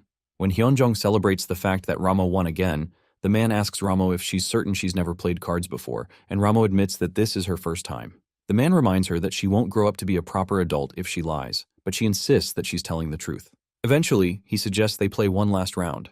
While he's shuffling the cards, Hyunjong asks him when they'll be able to return to their homes, so the man explains that he's not certain. He informs her that he's just the caretaker for kids, and they don't tell him those details. When a bell suddenly rings, Ramo takes note of it and realizes it's the 56th time she's heard the bell. Eventually, Hyunjong admits that she likes spending time with this man and Ramo, but she wants to see her family. She also adds that it's quite suffocating to be in a room like this. The man asks her if she has family, so Hyunjong starts to list all her family members. When she mentions teachers, the man points out that her teachers are working a job and they're not family. When Hyunjong insists that they are, he agrees with her. He tells her that it's dangerous to go out now because there's a dangerous monster going around wearing a red mask to eliminate people around the streets every night. Hyunjong finds that scary and exciting, so the man tells her it's better to stay where they are. When the man mentions that he heard there's also a woman wearing sunglasses with him, that catches Ramo's attention, so she wonders if he's talking about Teacher Panda. She soon dismisses the idea, so the man adds that the woman has been eliminated since then. The bell rings, and Ramo counts that it's the 57th time. She asks the man if he was lying, so he laughs and says he was.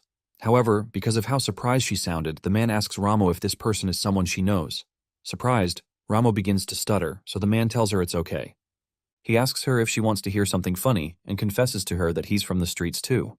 Hyunjong doesn't hear what he told Ramo, but this man assures Ramo that she can trust him because there's no way he'd sell out his acquaintances. This makes Ramo relieved, but Barry soon enters the room and asks this man named Razul to come out because he shouldn't be there again.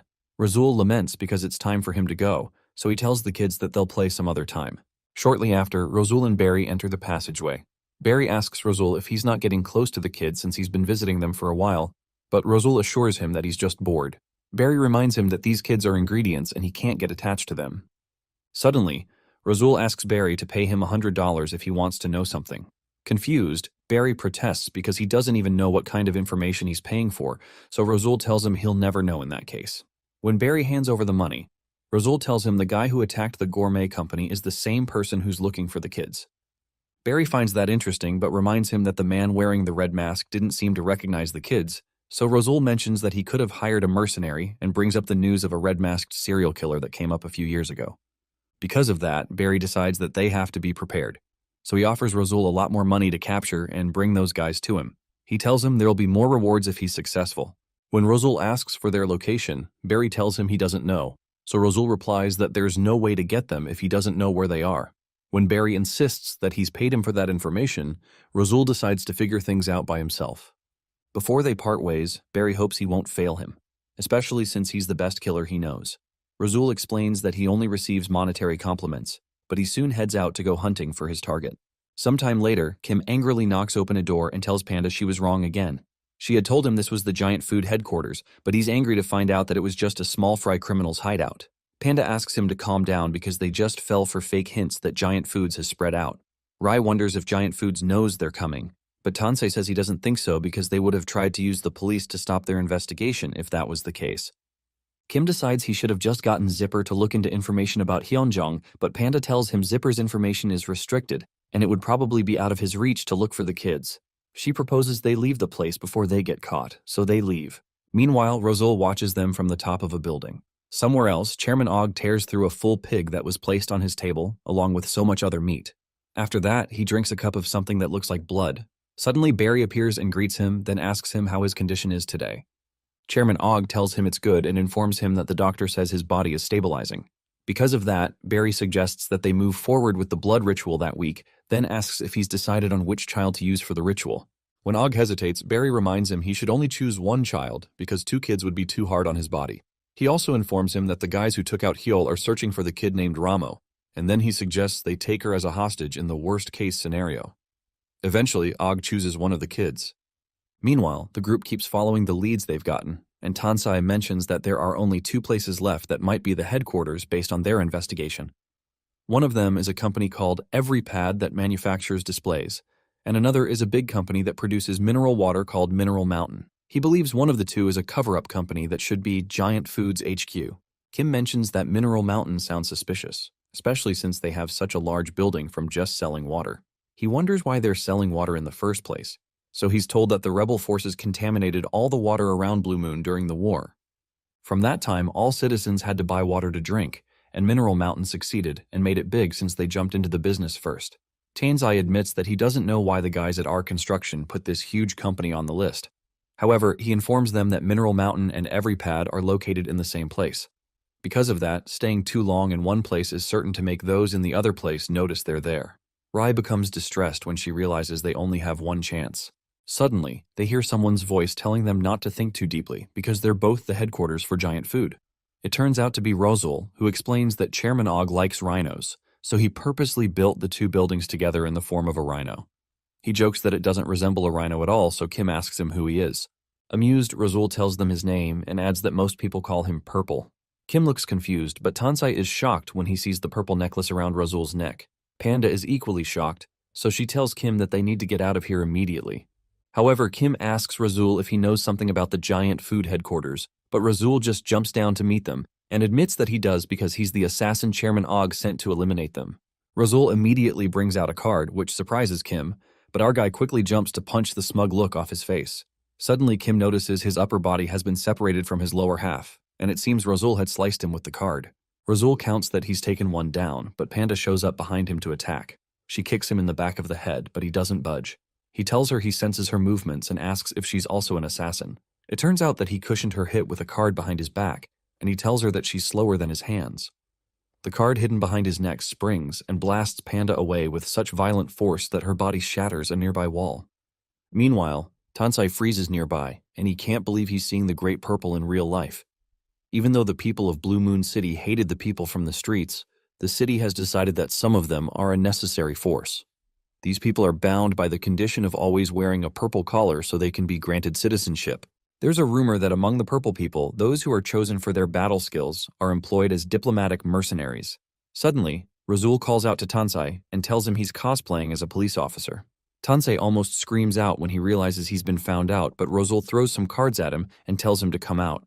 Razul controls the cards to push him out and pin him down, so he tells him to stay like that for a bit because it'll be troublesome for him to eliminate a real officer. Tansai gladly agrees to stay pinned down and is relieved he wasn't eliminated. Meanwhile, Rai calls Tansai an idiot, but Razul approaches her, and she becomes afraid. When she sees him coming towards her, she activates her superpower to fight against him. Suddenly, Razul closes the distance and excitedly tells Rai that she looks like Ramo. Then he asks if they're sisters. Confused, Rai loses her composure and asks him if he knows Ramo, so Razul tells her he knows Ramo well.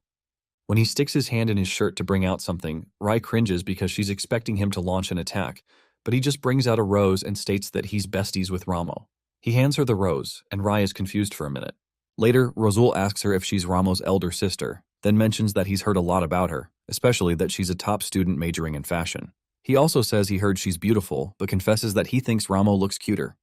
He wonders what to do, especially because he doesn't want Ramo to hate him, so he decides to reconsider eliminating his bestie's family. However, he decides to go ahead with it and assures her that he'll send Ramo over to her soon enough.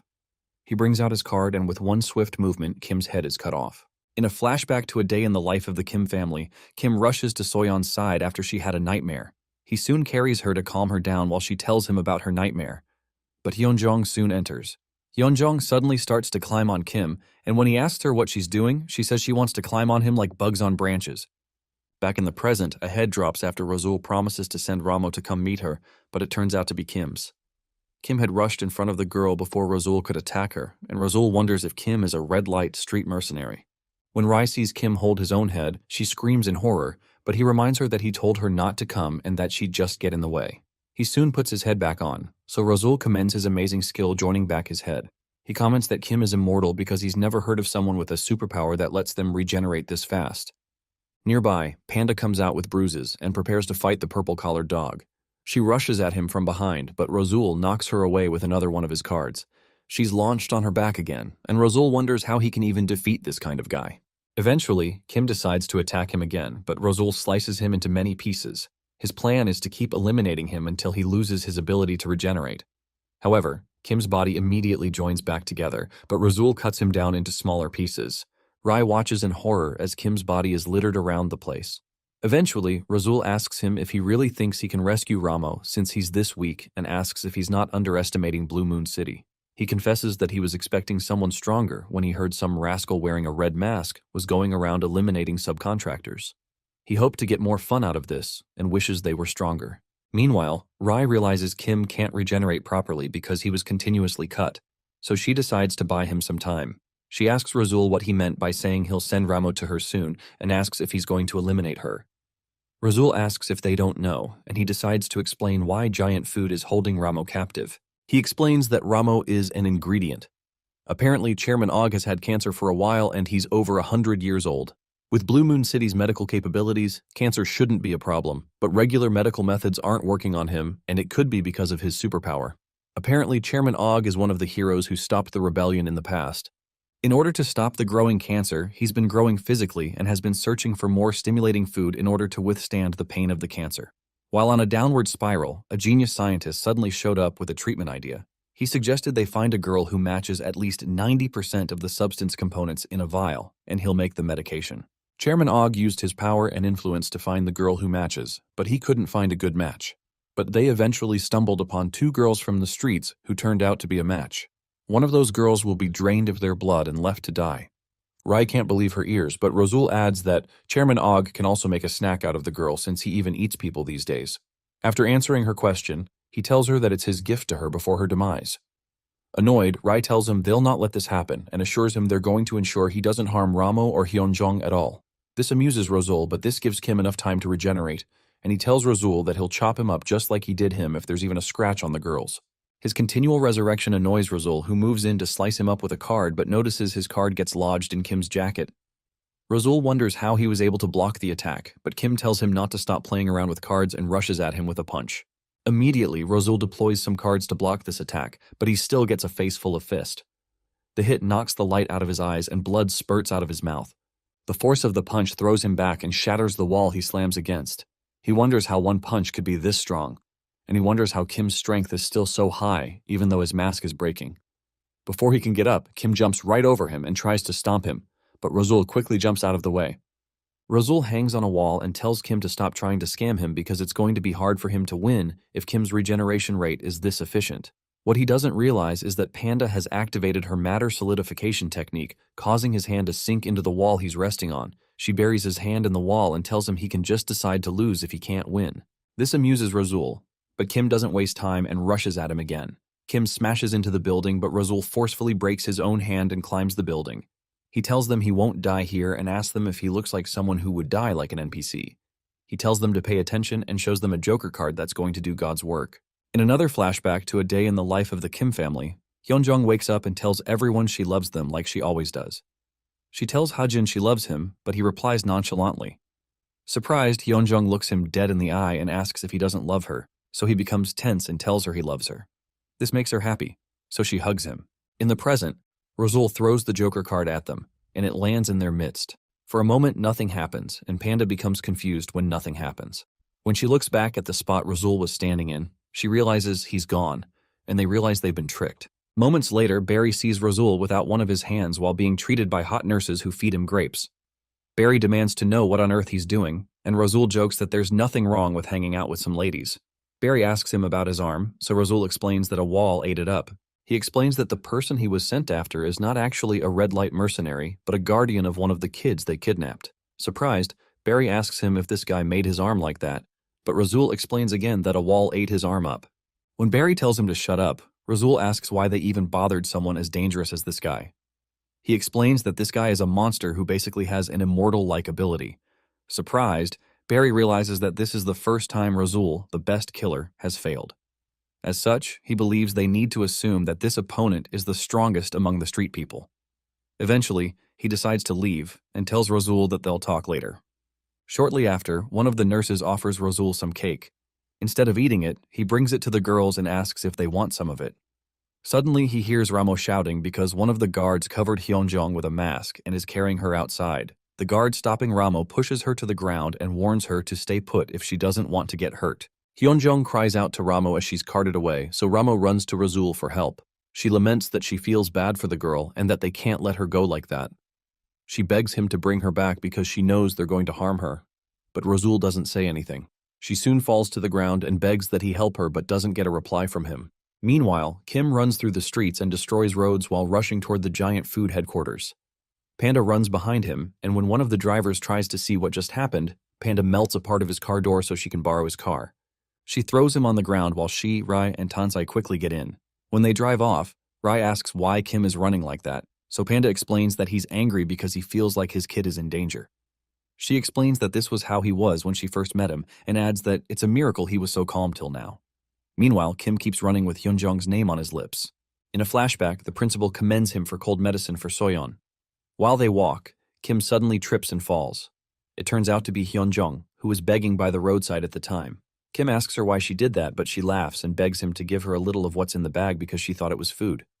Kim explains that he doesn't have money, so he tries to give her whatever he has on him. However, the principal tells Hyunjong that they don't have anything on them right now and tells Kim to follow him. Confused, Kim asks the principal how he can just leave a little kid who came out of the streets to ask them for help. The principal tells him her parents probably ordered her to do so, and he tells him it's a common method these days.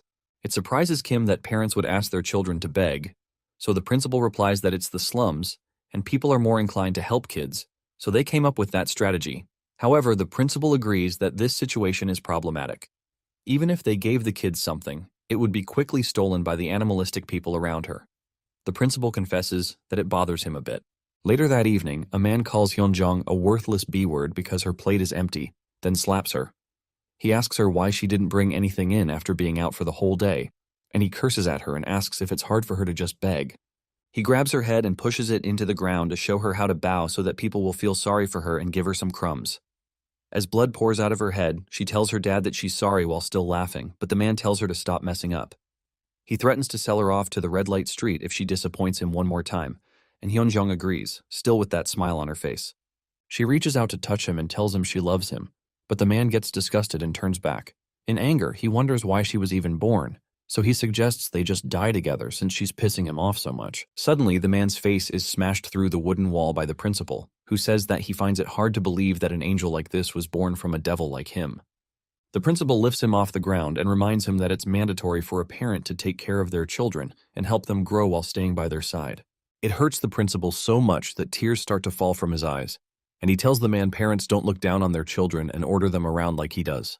To give him a taste of his own medicine, the principal gives him a good beating. Concerning Hyunjong's secret, it's a known fact that babies cry when born. To receive love, they also instinctively know how to smile, and that's why Hyunjong is always smiling. She smiles when she's having fun, when she's happy, when she's hurting, and when she's suffering. The principal beats up Hyunjong's father to a pulp until the man starts to plead for mercy. The man begs him to stop, but the principal continues punching him until his hand is bloody. He tells the man that if he didn't come, he would never stop what he was doing. Suddenly, Hyunjong grabs the principal and begs him not to hurt her dad. Immediately, the principal promises not to lay a hand on her father again on one condition. Shortly after, the principal takes Hyunjong with him. While they're walking, Kim tells the principal that he understands why he chose to do this, but he asks if it's really okay to separate children from their parents. The principal replies that there's no direct answer to that, but he promises to at least do whatever he can to make sure this child doesn't regret coming with them. Even though they're not blood-related, he believes they're family if their hearts care for each other. In the present, Chairman Og and Barry welcome Professor Nogel. The professor asks Chairman Og if he's been doing well, but Og replies that he's as tired as usual. However, the doctor assures him that today marks the end of that and he can soon return to being the city's hero. Nogel turns to Hyunjong and tells her it's been a while since he's seen her too. Nearby, Hyunjong sits with a smile on her face and greets the doctor. The doctor pats her head and notes that she seems to be in great shape because of her bright smile. Immediately, he tells her she'll serve as a good medical ingredient. Moments later, Barry asks Professor Nogel to speed up the procedure. The professor opens his briefcase and proceeds to give Hyunjong a shot. Once they're done, he tells them that they're finished, and Barry is surprised that it happened so quickly. He asks if that's all, and Nogel replies that Hyunjong is now a medical ingredient. He explains that she must be consumed within 30 minutes after breakfast and again within 30 minutes after dinner. He adds that the chairman can have around half of her after breakfast and the other half after dinner. Even though he could drain her blood to make the medication into liquid, that would take some time. Also, since Chairman Og has a taste for human flesh, he felt this would be a better method. Excited, the chairman asks if he can eat the girl immediately since he's already had breakfast recently. However, Nogel explains that he'd have to wait for at least 10 minutes for the injection to take effect. He sets a timer for 10 minutes, so Og decides to wait. Suddenly, they hear someone shout Og's name, and the person tells him to come out immediately. Barry wonders who on earth is shouting, so he radios the guards to know what's going on. One of the guards tells him that some monster is destroying things in the lobby, and Barry is surprised to hear the voice came all the way from there. Kim's voice suddenly sounds again to tell Hyunjong he's here, and she smiles when she recognizes him. She screams out to let him know she's on the top floor, and Kim picks her voice from the radio. Barry immediately tells him they have his kid, so Kim tells Hyunjong he's coming to get her. Amused, Barry tells him he's looking down on their big company because he has to make an appointment to meet them, but Kim tells him he sounds like an imbecile, just like Chairman Hyul. This statement annoys Chairman Og, so he tells Barry to tell the guy to come here. Barry tries to protest, but the chairman insists that Hyul gave him strength when he was suffering from cancer, so he must avenge him personally. He asks Barry if he's underestimating him, so Barry has no choice but to agree. Eventually, Barry tells Kim to enter the elevator in front of him, but he warns him that he's going to meet all their forces on his way up and he may not make it to them. He assures him that he'll get to meet Chairman Og and his kid if he can make it up there. Barry tells him he hopes his skills are enough, but Kim doesn't listen and enters the elevator. When he reaches the 4th floor, several men rush at him with swords, demanding to know how he can have the balls to defy this nation's hero. They stab him, but they end up being the ones who bleed. Shortly after, Kim gets to the 5th floor. In another flashback to a day in the life of the Kim family, Soyeon trembles because of a thunderstorm. Hyunjong asks her if she's scared of thunder, so Soyeon explains that she is, and that teacher Kim isn't here to read her a book like he usually does. Hyunjong offers to read to her, but when she picks up the book, she realizes she can't read. While going through the halls, the principal overhears someone reading a story. When he peeks in, he finds Maru reading a story to the rest of the kids, and that makes him laugh. Sometime later, Kim reaches the 52nd floor, and Barry wonders how this is happening and why the elevator just keeps moving up. He radios the guards and asks how they can dare call themselves workers of giant food with terrible skills like this. Meanwhile, on the 59th floor, the chairman of the Special Guard Force assures him that they'll stop Kim at the 59th floor. The chairman tells his team of superhumans to attack Kim with full force the moment the door opens because he'll reach Og if they can't stop him on this floor. The 59th floor is the last floor before the one Chairman Og stays in. The skilled and powerful guards waiting on the 59th floor are confident they'll be able to stop this guy. But the man who later shows up in front of them is far beyond their expectations. His body glows with the red shine of the blood of the guards he had taken out, and his aura shows they'll also meet the same fate. The chairman of the special guards feels by instinct that they would lose even if they combined all their strength. Instead, the chairman lets him go to the next floor and tells Barry that they can't win. He explains that the opponent gave off such a fearful aura that it broke the spirits of men even willing to put their lives on the line. Annoyed, Barry smashes the radio, so Chairman Og points out that it must not have been a fluke that this guy was able to beat Gourmet Company. He decides that it is Kim's fate to battle him, and Kim soon shows up on the 60th floor. Instantly, Kim kicks the elevator door open and enters the floor to fight the chairman. However, while Kim is on his way to the 60th floor, Panda kicks butt in the other building to search for Ramo. Even though most of the guards rush to the building that Kim is in, she realizes there are still a lot of them here. Rai suspects that Ramo might be in the building they're in, and that the child Kim is looking for might also be there, so Panda suggests that they can save both of them. Suddenly, a guy with a weird voice shows up and asks them why they're causing trouble. He greets the intruders and asks if they also brush their teeth 3 times a day. Apparently, this guy is named Tong, and he's Giant Food's third in command. He adds that brushing one's teeth is important and advises them not to skip it because of laziness. Rai wonders what on earth he's saying and asks why he doesn't just speak after they're done brushing. Immediately, Tansai recognizes Tong, so Rai asks if the guy is strong. Tansai believes he most likely is because Tong is like Chairman Og's left-hand man. Eventually, Tong asks Tansai why he's here instead of doing his job, but Tansai is surprised he remembers him since they've only met once or twice during the city ceremony. Tong replies that he doesn't know his name but never forgets faces, especially because managing customers is important in the food industry. Tong mentions his senior, Baekwa, and points out that Tansai is the psychopath's subordinate. Shocked, Tansai walks over to Tong, much to the lady's surprise, and tells him that these people are the criminals who killed Chairman Hyul of Gourmet Company. Shocked, Panda calls out to him and Rai screams that she knew he would do this. Panda asks if he's betraying his comrades, so Tansai tells them he's never thought of them as his comrades. He asks Tong to please arrest these criminals, and Tong says he seems to understand the situation now. Tong labels them as street people who are endangering Giant Food, and he activates his ability called Banquet Within the Mouth to take care of them. His mouth enlarges and a long tongue comes out, which could be where he got his name. He uses an ability called Canine Teeth Skewer to shoot a destructive tooth that pierces Panda's arm. Panda tries to pull out the tooth, so Tong tells her he was aiming for her head, but she dodged it. After that, he releases another attack called Front Teeth Knife, and the ladies jump out of the way to dodge it. Rai realizes he's using his teeth like weapons, but Panda warns her to be careful so she doesn't get hurt. Next up, Tong leaps into the air and releases giant teeth to crush them with a move called Molar Pounder. The ladies watch the teeth fall toward them, but Panda quickly uses her matter solidification skill to change the form of her hand and punch back at the teeth. The teeth immediately break apart, and Tong admits her ability is impressive. But he adds that his teeth immediately grow back once they're broken, so he has the advantage in a fight of endurance. Panda realizes it's just as she thought, she can't fight with force like Kim. Meanwhile, Kim spots Barry and Professor Nogel, whom he's seen before. He wonders if the fat guy wearing a flashy suit is Chairman Og, but Hyunjong calls out to her teacher and wonders why he looks so different. Professor Nogel mentions that there must have been another guardian at the school and that he must be the reason one of the trucks didn't return. However, Kim realizes they're using Hyunjong as a hostage, but he also remembers they can't harm her since they need her as an ingredient. Suddenly, Chairman Og asks and confirms that there are just 2 minutes left for Hyunjong to be ready. So he tells them that this is all the time he needs to deal with this guy. Chairman Og rushes at him to avenge Hyol and tells Kim that he'll be the opening ceremony for his resurrection. In another flashback to a day in the life of the Kim family, the principal asks the newly brought in Hyunjung if she has a name. She suddenly starts to furiously look through her pocket. But when she finds nothing, she tells him she doesn't have any. Although she wasn't trying to be funny, this makes the principal laugh, and he decides to name her Hyunjung. Surprised, Hyunjung checks his hand and notices he's not holding this name he's talking about, so she asks him if he can give her the Hyunjung he's referring to. Amused, Kim tells her that a name isn't an item. In the present, Chairman Og rushes toward Kim, but Kim calls his name and tells him he's responsible for kidnapping children, so he won't forgive him. He assures him that he'll send him over to his beloved Hyol. With a single punch, Kim hits Og in the stomach and blows a huge hole right in his middle. The strength of the punch is so great that it shatters the glass walls on that floor. This shocks Professor Nogel that Og was taken out with one punch, and it's clear Chairman Og is dead.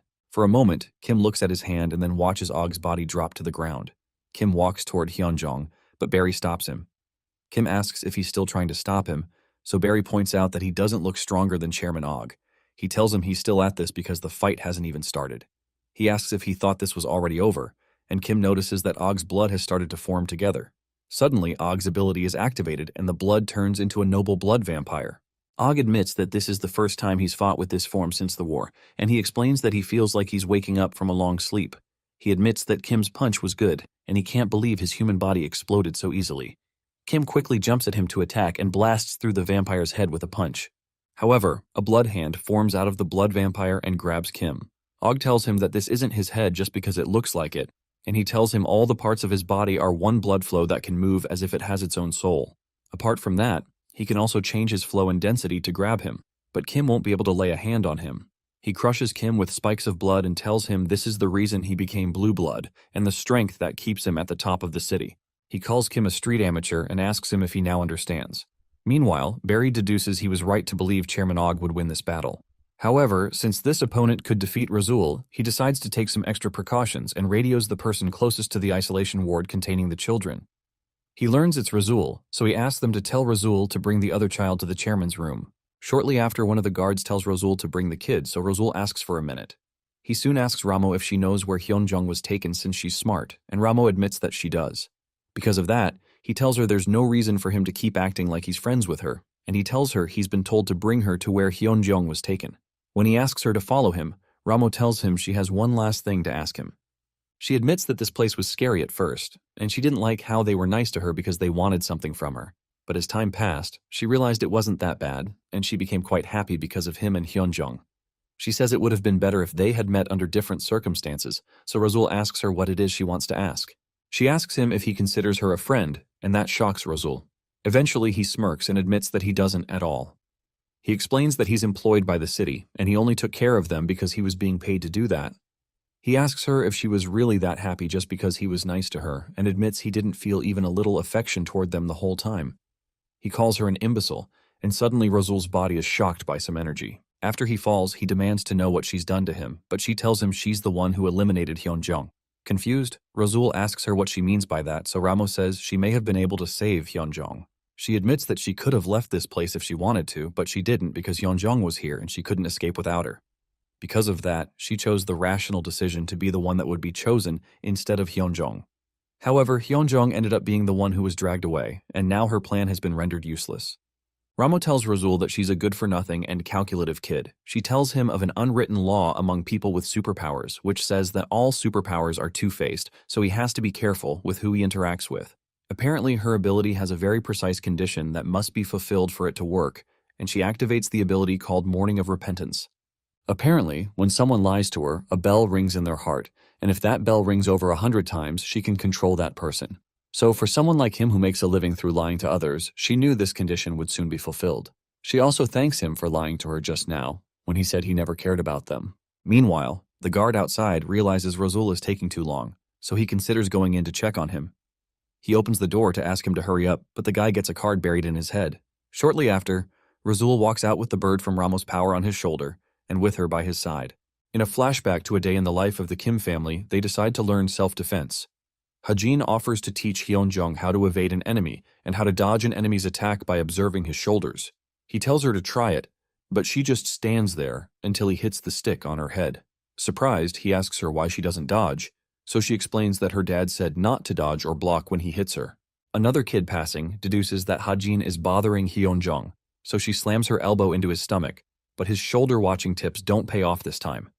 When the girl takes Hyunjong away, Hajin realizes he didn't see her punch coming. In the present, Kim, Hyunjong, and Chairman Og are in the higher building, but Ramo, Rozul, Panda, Tong, and Tansai are in the other one. In the higher building, Kim's body continues to heal from the attacks he receives. Og applauds the fact that he's still alive, even though he's fighting against him, but Kim tells him he has a body that can't die even when he wants to. Confused, Og laughs and tells him he seems to misunderstand something. He asks him if he thinks he's immortal, then tells him that a certain person isn't someone who would give a mere human the gift of immortality. Kim wonders who he's talking about, so Og tells him he's referring to the person who gives everyone a superpower. Og admits that the person must have taken a liking to him because he gave him a very good superpower. Suddenly, Kim's body starts to melt from within, and Og mentions that what he did is starting to take effect. He informs him that he injected some of his blood into him when he grabbed him before. The pain makes Kim collapse to the ground as his body continues to melt. Og explains his blood functions like a digestive acid, and it could be because he likes eating so much. He tells Kim he'll probably melt to death first, no matter how good his regeneration is. Suddenly, Kim tears open his skin and pours out Og's blood from his body. He tells Og he's removed his blood, so Og admits he's tough and understands why he'd consider himself immortal. Annoyed, Kim wishes he could get another insta-freezer to throw this guy into since he's liquid. But he soon remembers Og is a hero of the war, and something so simple wouldn't work on him. It annoys him, but he admits to himself that there's no way to beat him right now.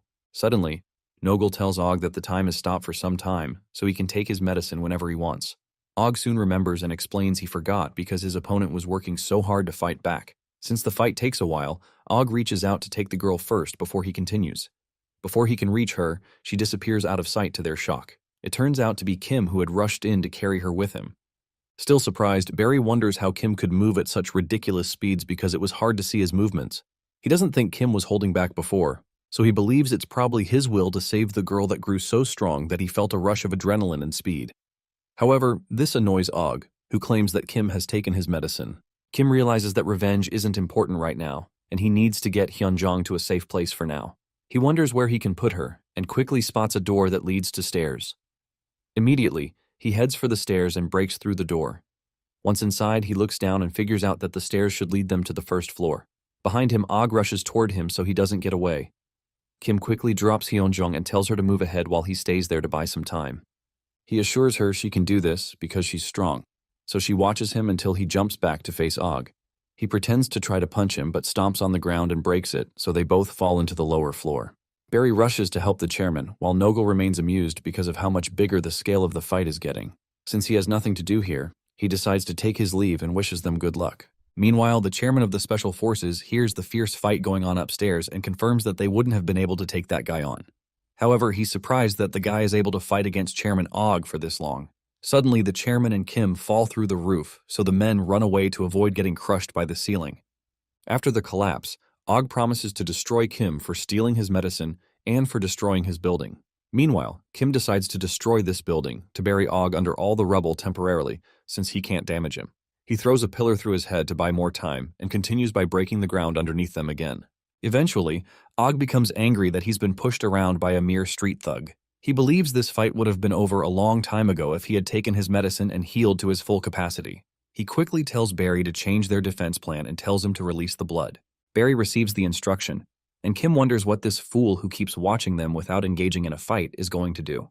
Suddenly, Barry activates his ability called the World Within His Pockets and opens his jacket. This ability allows him to store any object in his pocket with the condition of a daily limit. At the chairman's orders, Barry has been storing a bit of Og's blood every day. The amount he's stored up so far is equivalent to the size of a tsunami.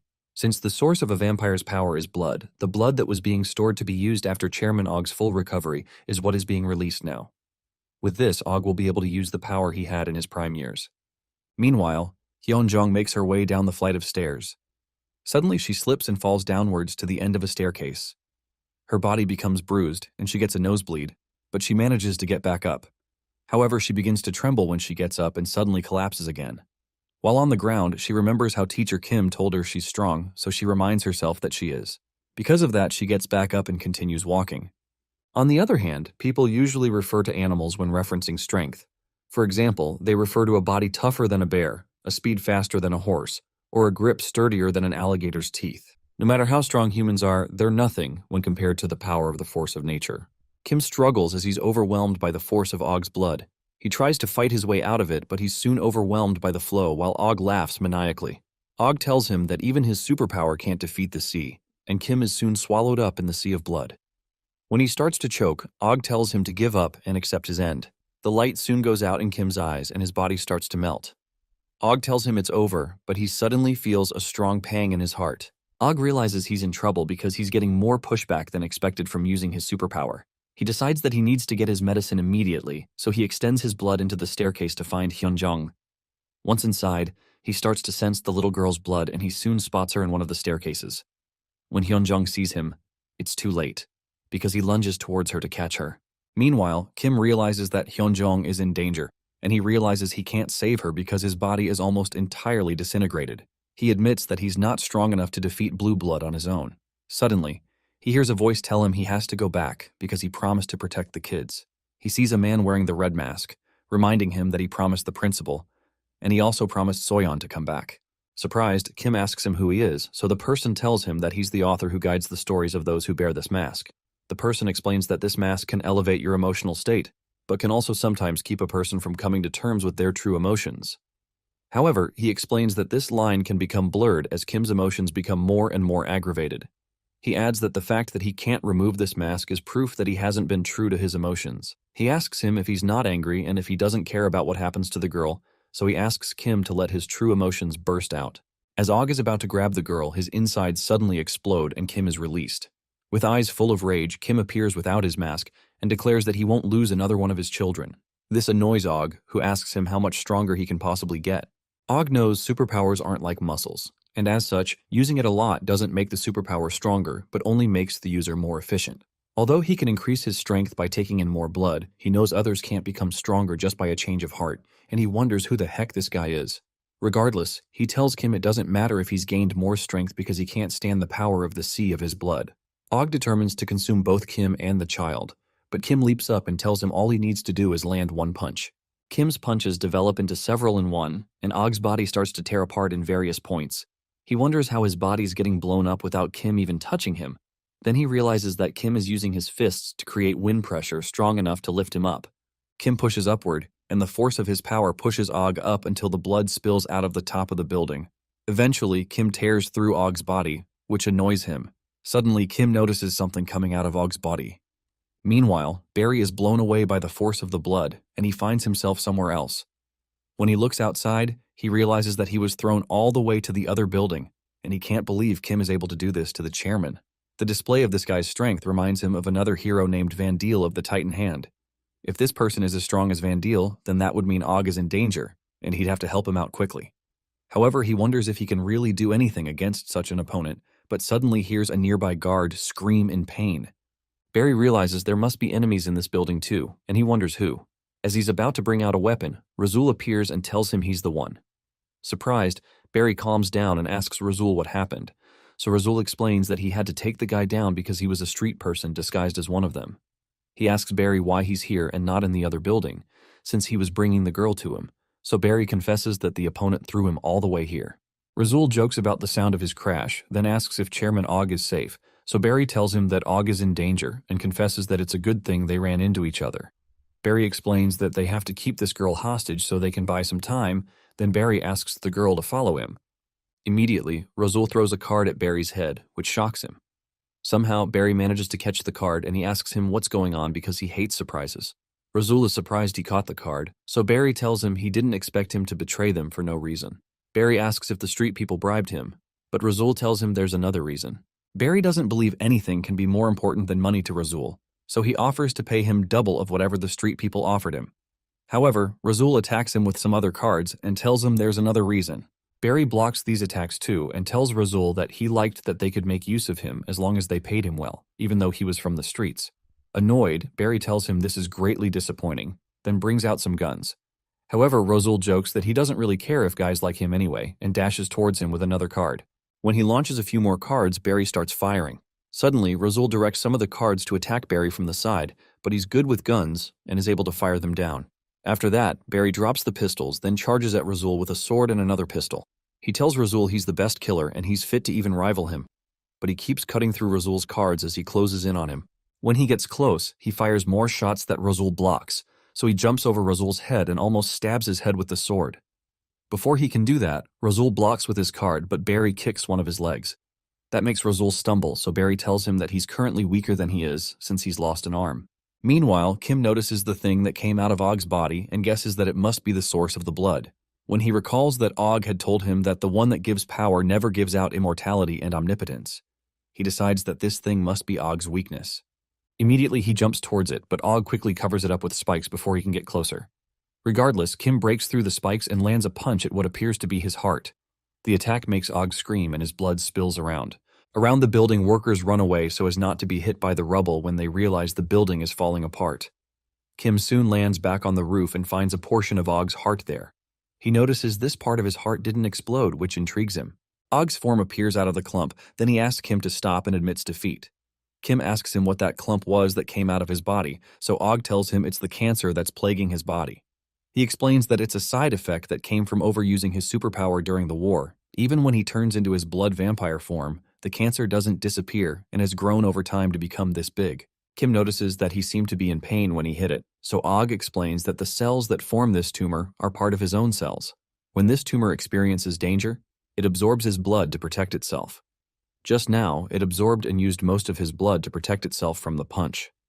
Og admits that he's been acting like a child recently because of his illness and promises Kim that he won't bother his children again. He begs him to have mercy on him because he's lost.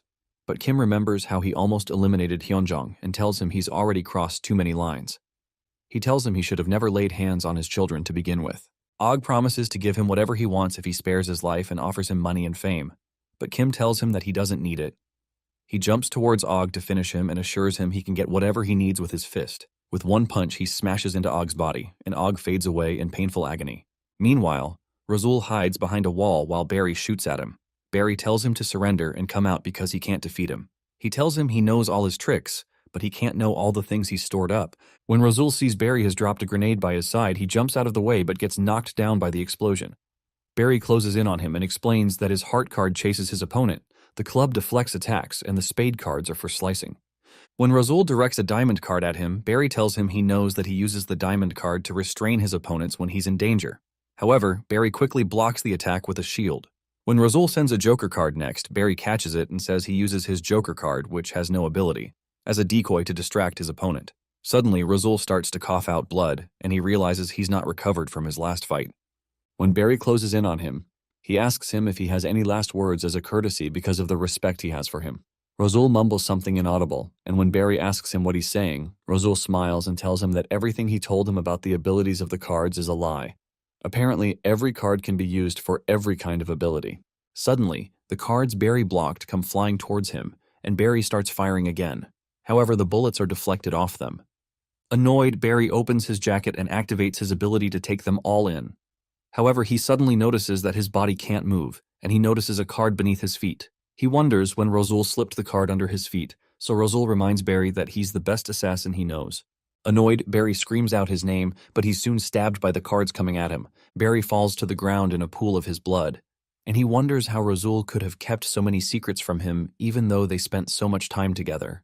Razul admits that he wouldn't waste his time telling his secrets to a grown man with a beard. He eventually tells Barry he wasn't completely wrong because each card suit does have a designated ability, but he can switch their abilities every 10 seconds. And he lied about that. Barry calls him a bastard but admits that he always liked that about him. Razul walks away and tells Barry that he hopes he's born as a curvy, beautiful woman in his next life. When Razul shows up, Ramo commends his good work, so he asks her if she was just hiding the whole time. She admits that she's weak and would have gotten in his way if she did anything. She also tells him she knew that he'd win.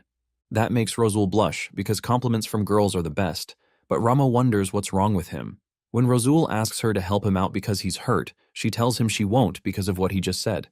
Suddenly, Rai enters and finds Ramo. The sisters run towards each other in excitement, but Rai jumps to kick Razul in the face instead of hugging Ramo. She quickly drags Ramo away and asks her why she's hanging around with such a dangerous bastard. Ramo tells her sister it's okay because Razul isn't such a bad person, even though he looks like a pervert. Rai tells her that he tried to unalive her, and when Ramo asks, Razul admits that he doesn't have any excuse for that. Eventually, Ramo tells Rai that she used her ability on Razul, so he's an ally now. Suddenly, Panda asks Razul how he's able to eliminate people since the purple collar around his neck is supposed to prevent that. Razul says the collar is probably malfunctioning, but admits that he likes that. Panda realizes that Ramo's ability must have caused this, which means it's beyond simple brainwashing, but it's more like the person will carry out whatever she desires. She realizes this ability is top class and might be one of the best in the world. She realizes why Handsome considers these two girls important. Since they're all reunited, Razul suggests they all get out of here and suggests they go get Hyunjung if she's still alive and escape discreetly. He points out that there's a dangerous guy named Tong here, so Rai mentions that Teacher Panda already took care of Tong. That surprises Razul because she was weaker than Tong when he fought her, so he wonders if she has some kind of hidden ability. He also wonders if she also tends to hold back and not use 100% of her skills like he usually does. Suddenly, Tansei shows up and admits that he had a big role to play at the end of the fight when they were fighting with Tong. Panda agrees that Tansei helped a lot, so Ramo greets him and believes he's Panda's colleague. However, Rai tells Tansei to cut the crap and accuses him of turning on Tong near the end because he realized that Teacher Panda was winning. She calls him a filthy double crosser, but Tansei insists he was pretending to betray them as part of his bigger plan. Rai calls him a sad excuse of a human and claims he deserves to live out the rest of his life being controlled by Ramo's ability, so Tansei immediately apologizes for his actions even though he doesn't know what Ramo's ability is. Panda notices that cops are surrounding them and mentions that this is the reason she wanted them to be discreet. Meanwhile, Razul is surprised that Panda is hiding from the cops because he thought she was one. Shortly after, Rai notes that the other building seems to have quieted down and she wonders if Kim was able to save Hyunjung. On the ground, the senior police from before learns that one of his subordinates caught a criminal. It turns out to be Kim, who had turned himself in because he killed Chairman Og. The others are shocked to see it, and they wonder why on earth Kim would turn himself in. In a flashback to a short while ago, the being in charge of the Red Mask tells Kim that he surpassed his expectations by defeating 2 Blue Bloods. When he points out that Kim won't be able to hide his presence in the city, Kim says it doesn't matter because this will serve as a warning to everyone else holding his children captive. The being tells Kim that he's a good person despite his methods being aggressive. Because they won't get a chance to meet again, he decides to give him a present and informs him that 2 of his kids are imprisoned in the city's jail. That surprises Kim and he asks him how he knows that, so the guy tells him he's a spirit. Kim asks him to tell him where the other kids are, but the spirit tells him to take things slow because he'll find the other kids eventually. The spirit finds it odd that Kim didn't even make a remark about the fact that he said he's a spirit. The spirit points out that he's surrounded by the police, so he asks him to stay still just in case he can find a clue in jail. Shortly after, Hyunjung gets her bruises bandaged up by Ramo. Ramo assures her that her legs will heal soon if she doesn't push herself, and Tansei finds her bandaging skills quite good.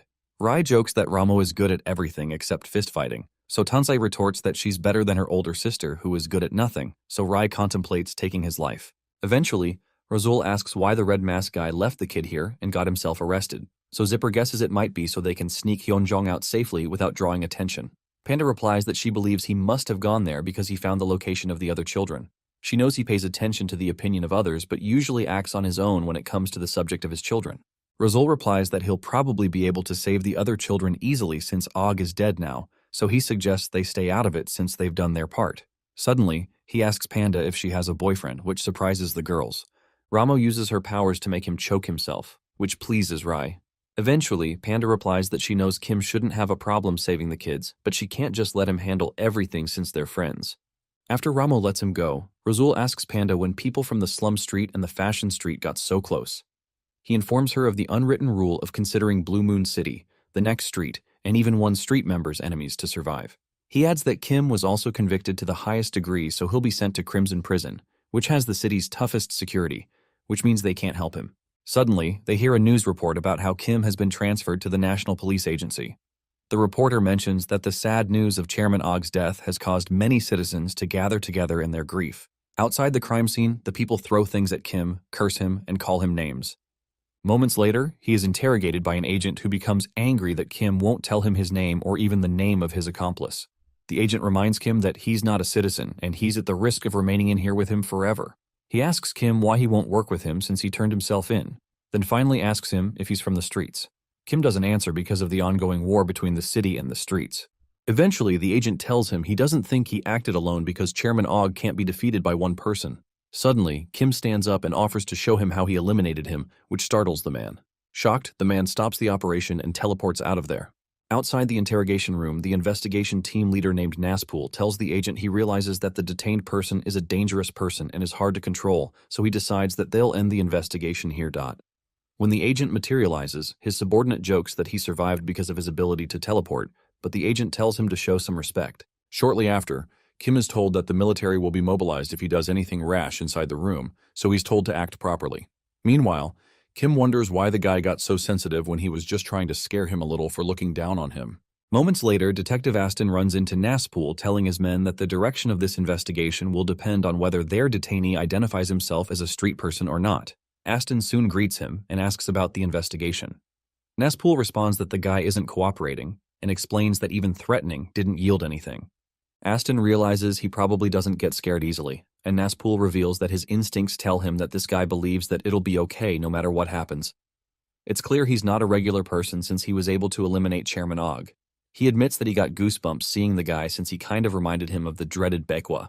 When the other detectives hear that, they cringe and ask him not to mention that cursed name.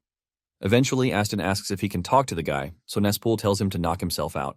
Moments later, Aston enters the interrogation room and greets Kim. Kim doesn't say a word, so Aston tells him he doesn't have to put his guard up because he isn't here to interrogate him. He introduces himself to Kim and adds that he's a detective striving to maintain peace within Blue Moon City. After that, he informs him that he'll be transferred to Crimson Prison the next day, so this was his only chance to meet him. Aston tells him he's decided to look into his activities so far and asks him to correct him if he makes any errors.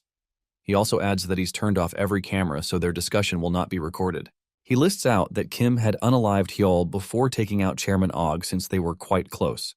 He adds that he also eliminated 2 people at the main gate, and he assumes that he's from the streets based on the way he destroyed the main gate. Furthermore, he adds that Kim's reason for doing that is that something important was stolen from him, then he asks him if it's family. Finally, Kim breaks the handcuffs and asks him what he's getting at. In the present, Aston pleads with Kim to calm down because he's not trying to annoy him and explains that he was asking so as to get his facts straight. Aston asks him if Chairman Og and Chairman Hyol bothered his family, and Kim admits that they did. Eventually, Aston confesses that both chairmen have done great things for their city, but he's not personally fond of them because he knows about the terrible things they do behind the scenes. Aston asks him if he's found his family, so Kim replies that he's found only a fraction of them. Aston admits that he understands his motives, so he gets to the point of why he came. He tells him that he came because he wanted to help him, so Kim asks him why he'd do that since they don't know each other. Aston replies that it's because the enemy of his enemy is his friend, and he's certain something of benefit will come to him as well if Kim is successful with his plans. Apparently, what he and his boss are really after is to get rid of the corrupt companies in the city along with their dirty ways. Aston tells Kim he has no obligation to believe him, but he informs him that he'll be able to help him indirectly even though he can't help him directly. He adds that he may inform certain other people in their plan who need to be in the know, but Kim doesn't know if he can trust this guy even though he doesn't seem like a bad guy. Regardless, he decides that it doesn't make a big difference to him. Eventually, Aston stands up to leave, but asks Kim to promise him that he won't hurt innocent individuals who know nothing about this because they are also important family members to others. Before he leaves, Aston asks him if he also eliminated someone named Bekwa, then tells him he has a filthy mouth, but he's still a good person.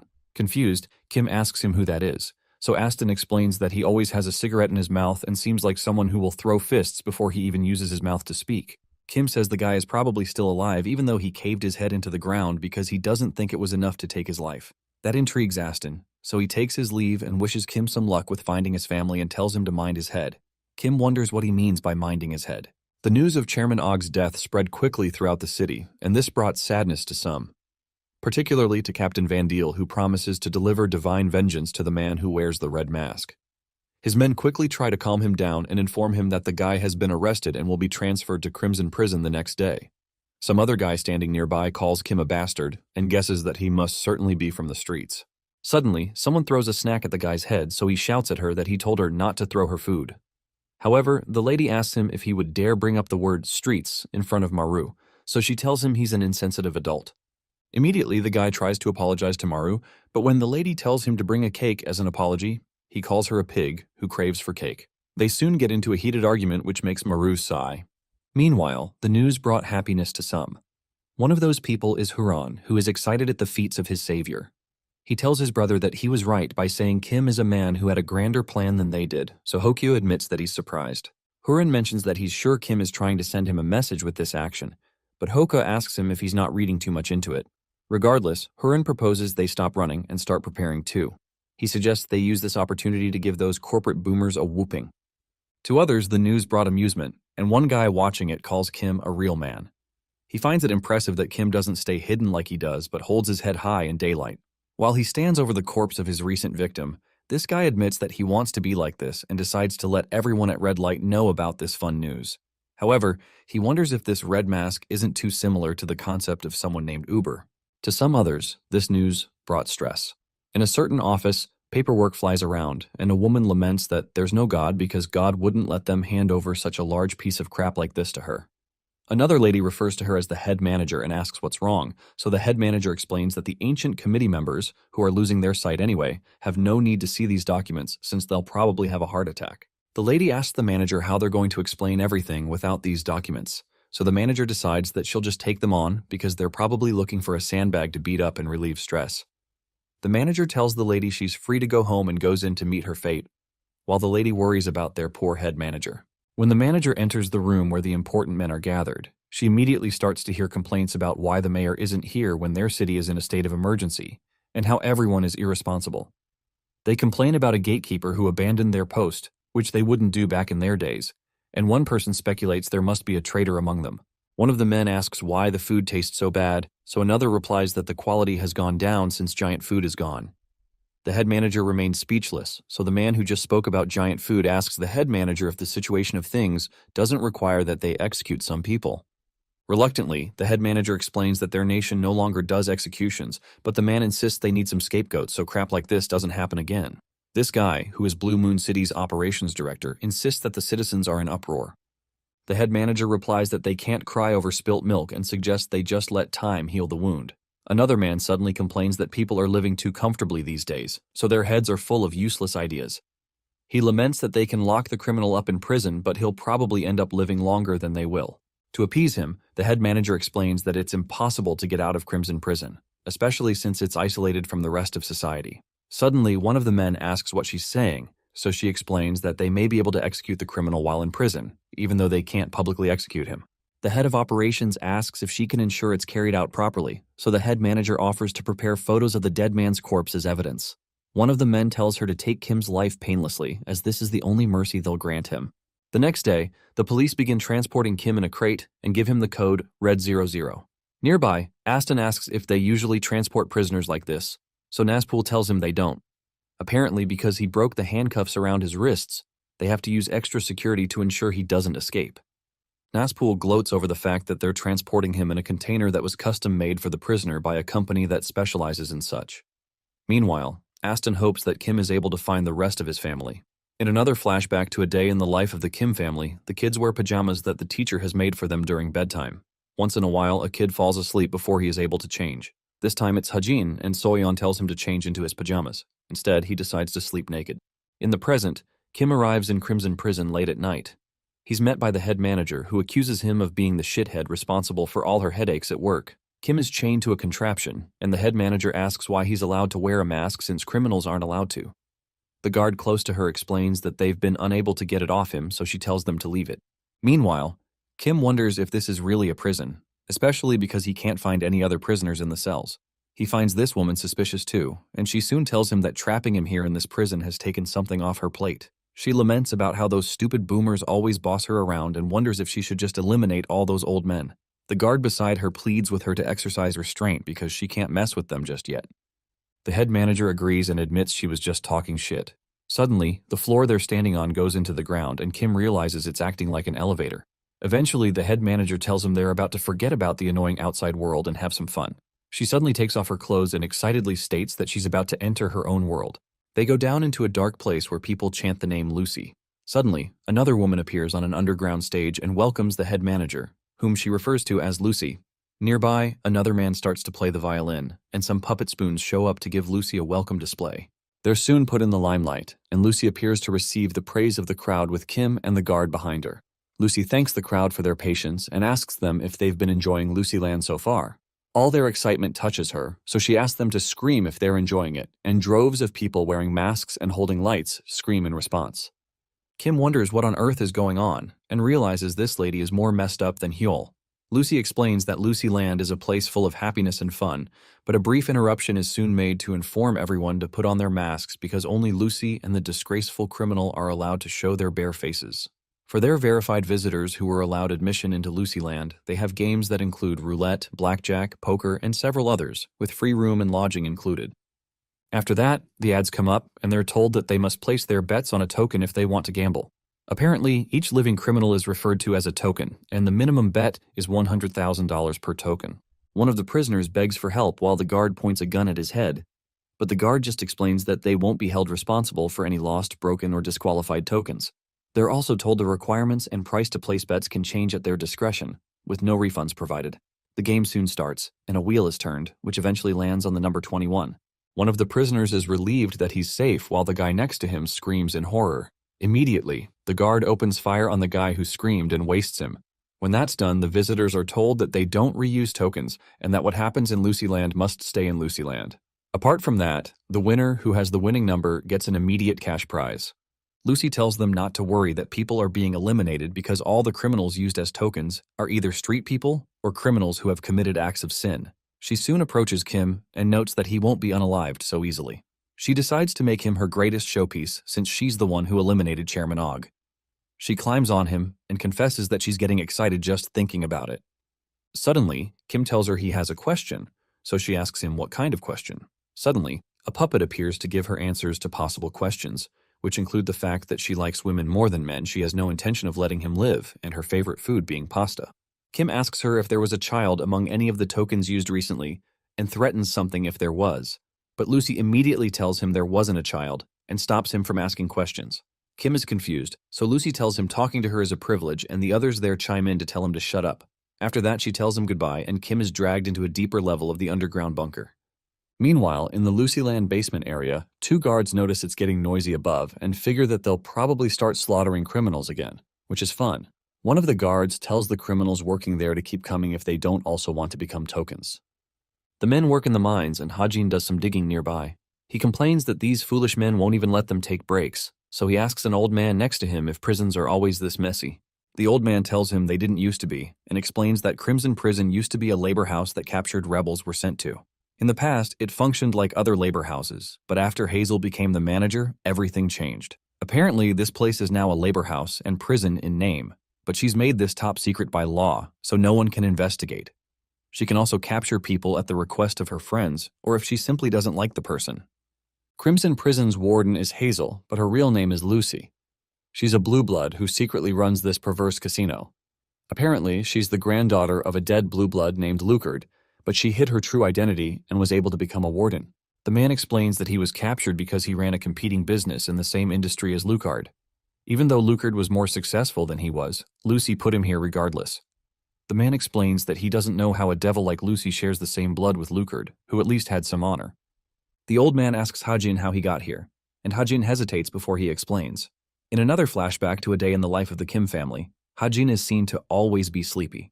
He usually sleeps during class, meals, and even at night too. On a certain night, Kim goes to check on him and finds him sleeping, but he suddenly wakes up when Kim leaves. In a flashback, Hajin curses at the men who kidnapped them for shooting him with a tranquilizer while he wasn't looking. Another kid asks Maru if he knows why they kidnapped them, but Maru doesn't give any answer. Suddenly, a man tells the kid to be silent and immobile because the honorable blue bloods have arrived. In front of the kids, some important people take their seats. They include Barry, Van Deel, Hyol, Nogel, Hazel, and a woman named W from a company called New Galaxy. Even though Hyol is the one hosting them, he realizes he's never seen such a large group of kids at once, and he worries that he might get in trouble for this. Meanwhile, Nogel tells Barry that Hyunjong is who they need. Van Deel tells Lucy that it's been a while, but she tells him that she's Hazel right now. Van laughs because she has a strict disposition just like Lucard and asks them where someone named Prodon is. Van learns that Prodon has already left with one of the children, and Hajin curses that the bastards took Miri. Annoyed, Hajin props himself up and runs toward the men, demanding to know where his family is. He's soon shot with a tranquilizer, and the man reminds him that he told him not to move. Immediately, Lucy tells the man to get out of her way and asks Yura her age. Yura replies that she's 12, and Lucy tells her she likes her because she's an unpolished gem. Lucy immediately carries her, but Yura tells her to let her go. Eventually, Vandeel picks Maru, so W picks the kid with the fast legs. Since Hyunjong belongs to Chairman Og, Nogel picks the two other children who are left. After taking his pick, Vandeel commends Hyol for doing a good job by hosting this. Hyol appreciates the praise, but admits that it's all thanks to Nogel and this fellow from an organization called Monkey Punch. Vandeel is intrigued by that and tells the man he's brave, but someone named Skull will kill him if he finds out. The man takes it as advice and promises to be careful. As Van heads out, Hyol tells Barry to send his regards to Chairman Og, and Barry reluctantly agrees to. When they leave, Nogel asks Hyol if he and Barry are still awkward, so Hyol gloats that it's because Chairman Og likes him better even though Barry devotes his entire life to Og. Nogel points out that Barry is an employee while Hyol is a friend, so he surmises that Barry's more emotional than he thought. When Nogel leaves, Hyol bows and tells him to take care, but Nogel tells him he doesn't have to be so formal because he's been disqualified as a blue blood. However, Hyol states that once one is blue blood, they're always a blue blood. Suddenly, Hazel returns, but this time as Lucy. Hyol refers to Lucy as sweetheart, and Lucy tells Hajin to consider himself lucky because she has graciously chosen him. In the present, the old man in the mines finds it terrible that blue bloods now bit off children. When the man asks how Hajin is able to remember all that since he was tranquilized, Hajin explains that his ears don't sleep even when he does. The man eventually tells him that the citizens won't believe him, even if he were to tell them about the blue bloods. Apparently, blue bloods are considered the city's most honorable heroes, and the man admits he wouldn't have believed it if he wasn't held captive here too. The man talks about Yura, whom Hajin had also said is here. The man says Yura must be in a better place than them because Lucy likes young kids. Hajin finds that hard to believe because he's also here, so the man clarifies that Lucy likes young girls. Eventually, the man assures Hajin that he won't be used as a token as long as he keeps quiet and obeys orders. However, Hajin thinks about escaping once he can find Yura.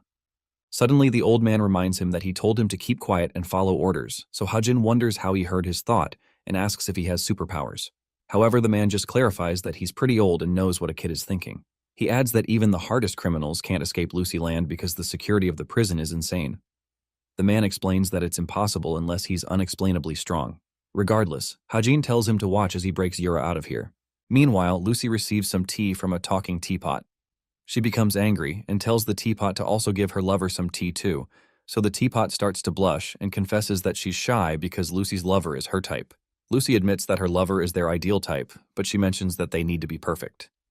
The teapot reluctantly agrees, then gives Yura some tea also while she's strung to some puppet strings. From Yura's eyes, it seems like life has been sucked out of her. In another flashback to a day in the life of the Kim family, the principal is suddenly stopped by someone. It turns out to be Hajin along with some dangerous-looking men, and Hajin asks him what he's holding in his territory. Hajin tells him to drop half of what he has as a toll fee, and the principal finds it amazing that a kid is leading these men. He finds that amazing, but still whoops their behinds, and he names the boy Hajin. While the principal carries him away, Hajin wonders how this oldie is this strong. The principal tells the others that they've grown up and tells them to go earn an honest living by themselves. In the present, Kim is asked if he has any last words. Kim finds the whole thing more like a show than a punishment, and he's approached by dolls on every side. Lucy soon appears with Yura on her leg. Then she reminds him that he's going to be the star of her biggest show. She explains that the audience are seriously craving to see the person who eliminated a famous blue blood hero. Lucy asks him to show them his beautiful screams of pain to satisfy their cravings, and the men around him soon open fire on him. Lucy remembers that her father always told her that one had to be perfect to lead the city as a blue blood. She remembers following her grandfather's teachings, and it felt like they controlled her every day in order to train her to be perfect. After some time, her grandfather Lucard passes away suddenly, and Lucy felt freedom for the first time. The life of freedom eventually became painful because she felt lost and meaningless because all the guideposts she's been following for life were suddenly gone. She didn't know where to go, what to do, or who to ask. All of a sudden, she realized that a controlled life is a perfect life. Because of that, she decided to split her identity into two people, Lucy and Hazel, who would serve to control each other. It was at that point she believed she became a perfect being. She believes blue bloods were just born into the right generation and got lucky. She believes W is a fanatic who believes in a ridiculous god, and the only person she can relate to is Hyol, since they were raised similarly. She considers herself different because she didn't ride on her grandfather's success, but got her success with her own skills. She considers it her destiny to lead the pitiful citizens and believes this was the perfection that her grandpa always longed for. Unexpectedly, someone appears before her that disrupts her perfect life, and that person is the person in the red mask. In the present, she wonders why Kim isn't dying after they've tried fire, electricity, bullets, bombs, and everything else on him. At this point, his body isn't even scratched, so she realizes there's a problem. Meanwhile, Yura spots the man in the mask and refers to him as someone called Redman. Meanwhile, Kim realizes that bullets stopped penetrating him after his fight with Og. His body has gotten so strong that he doesn't even need to regenerate. Suddenly, he wonders why things have gone quiet and tells Lucy he's coming for her if she's run out of ways to eliminate him. With one punch, he breaks open the door of the place he's trapped in, and the puppets around Lucy lament that they're in a bind. Annoyed, Lucy tells them to go stop him, so they rush to do that. Kim wonders how dolls are supposed to stop him.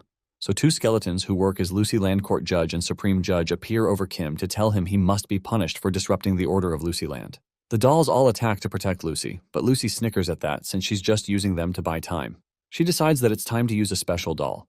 Apparently, even after being warned by the mayor of the city, Professor Nogel continued human experimentations, some of which yield Woodcutter and his companion. Out of the biological weapons he created, Nogel considers the Black Series the best, and he gave it to Lucy because he has nowhere else to store it.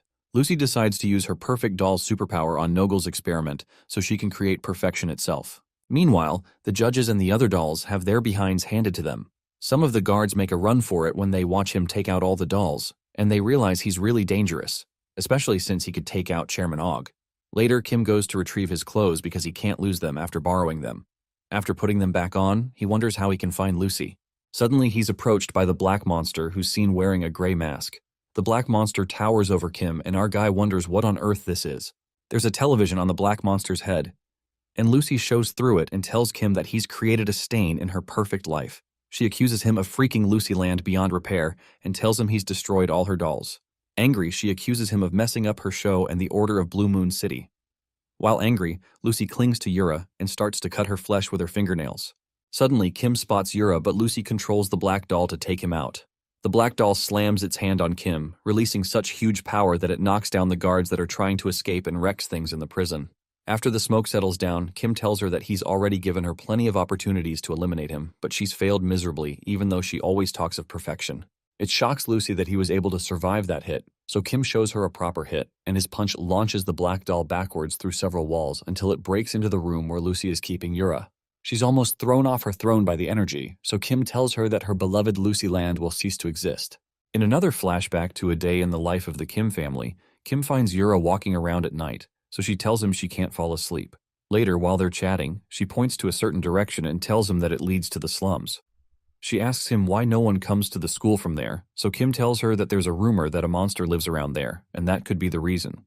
After a moment of silence, Yura tells him that's a weird rumor because there's no monster there, so they go have some tea.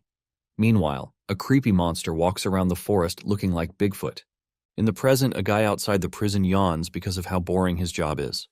He knows others are covering Chairman Og's funeral, but he can't believe that he's stuck here with the job of creating a documentary of the prison. Suddenly, a car rushes past him, and the guards on the wall open fire on the car. The bullets seem not to penetrate the car because of an energy shield around it, and the car somehow passes through the wall without breaking it. After they pass through, Panda and Rozul rush into the prison, and she notices that something must be going on inside because there are few guards outside. She tells Tansai to take care of the entrance while they break in.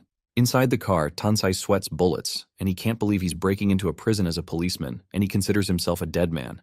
Inside the car, Rai, who seems to be the one generating the shield around the car, tells him to stop complaining, and they get into another argument. The only reason their car was able to barge into the prison door is because of Rai's ability, which is called Night Hunter's Claw. Any object she comes in contact with obtains mobility and destructive power that is strong just like a panther. However, the scope of her ability is limited to the exterior of the object, and the worst part is that she becomes extremely sleepy when she uses the power, so she's unable to use it for very long. She suddenly starts to drool, so Tansei tells her to wake up so they don't end up dead. Meanwhile, the cameraman outside starts to record intently.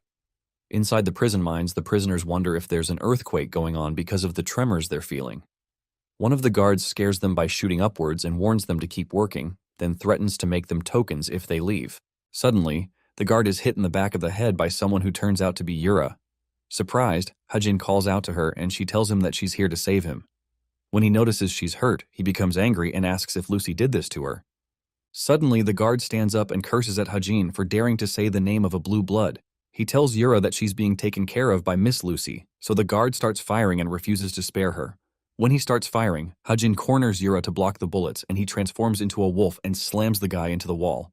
After grabbing the man, Hajin calls him a pompous bastard and warns him to watch where he points his gun. Surprised, Yura worries about Hajin's body, so he tells her not to worry because it's just his superpowers. When he picks her up, he asks why she'd put herself in danger like this when she doesn't even have superpowers. But Yura reminds him that they're family and she wanted to help. As they are about to leave, the old man warns them that Lucyland is like a maze and they need to move carefully. But Yura informs him that there's no need to worry because the building has started to crumble since the Red Man and Lucy fought. She tells everyone to leave because this is their chance to escape, and the old man can't believe that the guy in the red mask is still alive. Meanwhile, Kim's hand is ripped off. Because Yura was unable to recognize him, she ran away to rescue Hajin. Kim had planned to take out Lucy first before following her, but two people showed up to fight him out of nowhere. Van Deel, who had ripped off his arm, is intrigued to see that his arm is regenerating again and is amused to find out that his clothes can regenerate too. The other guy that came with Van believes it's nothing to be surprised about because many deviants have regeneration ability. The guy tells Kim that he won't be able to regenerate in his next life, so he tells him to be careful. Kim asks them who they are and tells them to get out of his way, but Van explains that he had to intervene because Kim had tried to eliminate his colleague. Kim asks if he's a blue blood, so Van tells him he's Titan Hand's chairman, and the other guy introduces himself as Proton, Ice Chamber's chairman. Apparently, Nogel had informed them that he felt his experiment was destroyed, so they rushed here and saw this. Van admits that he usually doesn't like to intervene in other people's business, but this is different. He calls Kim a criminal who has disrupted the peace of their city and says he has to be punished immediately. Realizing he's outnumbered, Kim realizes he's in a bad spot and he hadn't been expecting this. Van points out that he's been enjoying until now because he's been having fun destroying people who are vital for the city. He clarifies that Hyol and Lucy aren't fighters, and Og was at a disadvantage because he was sick. He tells him that they're not like those he fought before, because they're experienced fighters, and they're still in their prime. Van calls him a filthy criminal, and tells him that he will purge him himself since he's the greatest among the Blue Bloods. He assures him that this will be his last battle. In another flashback to a day in the life of the Kim family, Hajin tells some men that they're on his mountain and asks them if they haven't heard the rumors. He threatens to tear off their legs and eat them to stop them from coming here, so the men beg to be spared and promise that they won't come again. Later that day, Hajin returns home and is certain that people will probably stop coming there for now, so he decides to go to sleep. Suddenly, he runs into Soyeon, who screams in horror. When Kim shows up, he asks her if she had another nightmare and comforts her while Hyunjong watches. In the present, Kim calls Van a bastard and tells him not to speak, as if he understands the situation. Van tells him he understands perfectly and adds that the children they took, even though through kidnapping, were given the opportunity to live a life with meaning. Kim points out that one of the kids was going to be used as medicine, while the other would be used as a doll, and that's nothing like a good opportunity. He tells Van that he calls himself a hero of the city, but he acts so depraved. Proton asks him if he considers himself righteous, especially since many innocent citizens of this city are suffering as a consequence of his actions. Proton tells him he's not some misunderstood hero, but Van tells Proton to stop with the lecture because he has no intention of returning Maru to Kim. He insists that he will raise and train the boy to become a man fit for the city. However, Kim rushes at him and tells him he'll get the kid back no matter what. Van asks him how the boy's life could amount to anything in the streets, but Kim tells him to shut up and closes in to punch him. Their punches collide, and a great deal of force is released that destroys the spot they're on. Proton notices the amount of power that's released, even considering the fact that their fists didn't touch. He knows it takes a great amount of power to be able to raise one's arm against Van's fists. He figures that this man's strength must equal Van's, and he realizes it's good the fight is happening here and not in the city because it would have been destroyed. Van acknowledges that Kim's strength is what gave him the edge over Og, but he promises to destroy his strength. Suddenly, Van multiplies his punches at once, but Kim blocks them. Meanwhile, the cameraman outside keeps covering the scene in front of him, and he's certain that their broadcast will be a hit. Suddenly, a huge explosion happens that knocks him to the ground. Out of nowhere, a huge hole appears in the ground. It turns out to be from the violent force of Kim's fight with Van. Van punches Kim, but he dodges it. Regardless, Kim realizes his opponent is strong because his skin got ripped off, even though he dodged the attack. He realizes he can't keep taking hits from this man, even though his body is strong. Suddenly, Proton leaps in to join the fight, and he tries to slash Kim with his ice sword, but our boy quickly dodges it. It amuses Proton that he dodged that, but he snaps his fingers, and Kim is trapped in ice. While frozen, our guy realizes this isn't an ability he can dodge, and Proton tells him that he used his ability to create fridges and insta-freezers for their city. As Proton is about to slash the ice and attack him, Kim breaks through the ice with sheer force and diverts the slash that Proton sent his way with his hands. He pushes the slash up, shocking the reporter standing outside, who doesn't understand how the ground suddenly got slashed in half. Proton realizes Kim is talented and is adapting quickly even though he is clearly an inexperienced fighter. Suddenly, Van closes in on Kim and lands a punch. Kim quickly tries to punch it, but his arm explodes from the contact because his strength wasn't enough. As if that's not enough, Proton throws his ice spear into his back and pins him to a wall. After freezing his internals and broken hands, Proton tells him the ice inside him should slow down his regeneration. He tells Kim he won't be the first person with regenerative abilities he's met. Later, Proton realizes Kim is still healing pretty fast, so he suggests to Van that he start fighting with his superpower because it would be hard to eliminate their opponent using natural means. Kim is shocked to hear that Van wasn't fighting with superpowers, and Van agrees to activate his power. Immediately, Van calls out to a being named Volcanus, and a thunderstorm appears in the sky. Meanwhile, lava suddenly pours into the mines, and they wonder why lava is coming out when they're not in a volcano. The old man tells them this is Van Deel's Volcanus power, and adds that the mayor banned its use in the city since it's too dangerous. Above, Van tells Kim that his regeneration abilities can't beat his power no matter how fast or good it is. Van puts his hands into the lava and pulls out a fiery hammer out of the lava, then tells Kim that he will perish in the name of Volcanus' righteous judgment. In the present, Panda runs through the area where Kim had destroyed Lucy's dolls. Suddenly, she runs into Hajin and screams because of his monstrous form. Hajin asks her who she is because she doesn't look like one of the guards, but Panda becomes confused when she sees the girl with him and asks her if her name is Yura. In a flashback, Kim had drawn a picture of the kids for them. Panda tells him he's good at drawing, so he explains that he practiced a lot because he used to teach the kids art. Somewhere else, Lucy asks Van Deel to allow her finish Kim. He asks her if she has a way to eliminate him if he lets her, so she suggests using his hammer. Van tells her hands will melt off just from touching it, so she tells him her doll can do it. She makes the doll control the hammer and calls Kim a piece of trash for making her feel like a failure. She tells him to disappear forever and rams the hammer into his back. The heat from the hammer pours heat into Kim's body and burns off his skin, causing him to scream in anguish, which pleases Lucy. Suddenly, her threads are cut, and her doll falls to the ground, to her surprise. When she looks around to see what happened, she sees a card, and Razul shows up to say that things would have been bad if he were a little late. Van asks him if he's a friend to this criminal, and Lucy identifies him as the assassin, Razul. Razul tells Lucy she's beautiful as ever, as expected of the prison warden, and explains that he's just a mercenary, and not Kim's friend. Suddenly, Van realizes that Kim has disappeared while they were speaking. It turns out that Panda had pulled him through the wall using her matter solidification ability, and she's glad she did. She asks him if he's alive, and he struggles to ask her if she saved Ramo because all his skin has been burnt off. It surprises Panda that this was his first question, so she tells him they saved her, and Hyunjong thanks him. He tells her that that's a relief, so Panda pats his face and tells him that taking on 3 blue bloods is impossible even for him. She suggests they run away and get past the walls where folks from the city can't find them easily, so they can return to find the other kids. She reminds him that his goal was to find the kids and not to get revenge. However, Kim refuses because the kids could get in danger again if they don't fully take care of this. Because of that, he's going to get revenge and shows the city why they should never lay hands on his kids again. Panda finds that amusing, so she leaves him to completely regenerate while she buys some time. Kim tells her she has no reason to fight for the kids, so she tells him she's not fighting for the kids, but for him. He looks at her speechless and doesn't say anything. Meanwhile, Razul laughs and realizes he's cooked because he's been able to get the attention of these big guys, but he doesn't know what to do now. Suddenly, Proton spots Panda stepping in and tells her she has returned to them, referring to her as whites. Panda finds it amusing that he recognized her immediately, unlike Shamin. So Proton tells her not to compare him to that young man because he recognizes his own underling.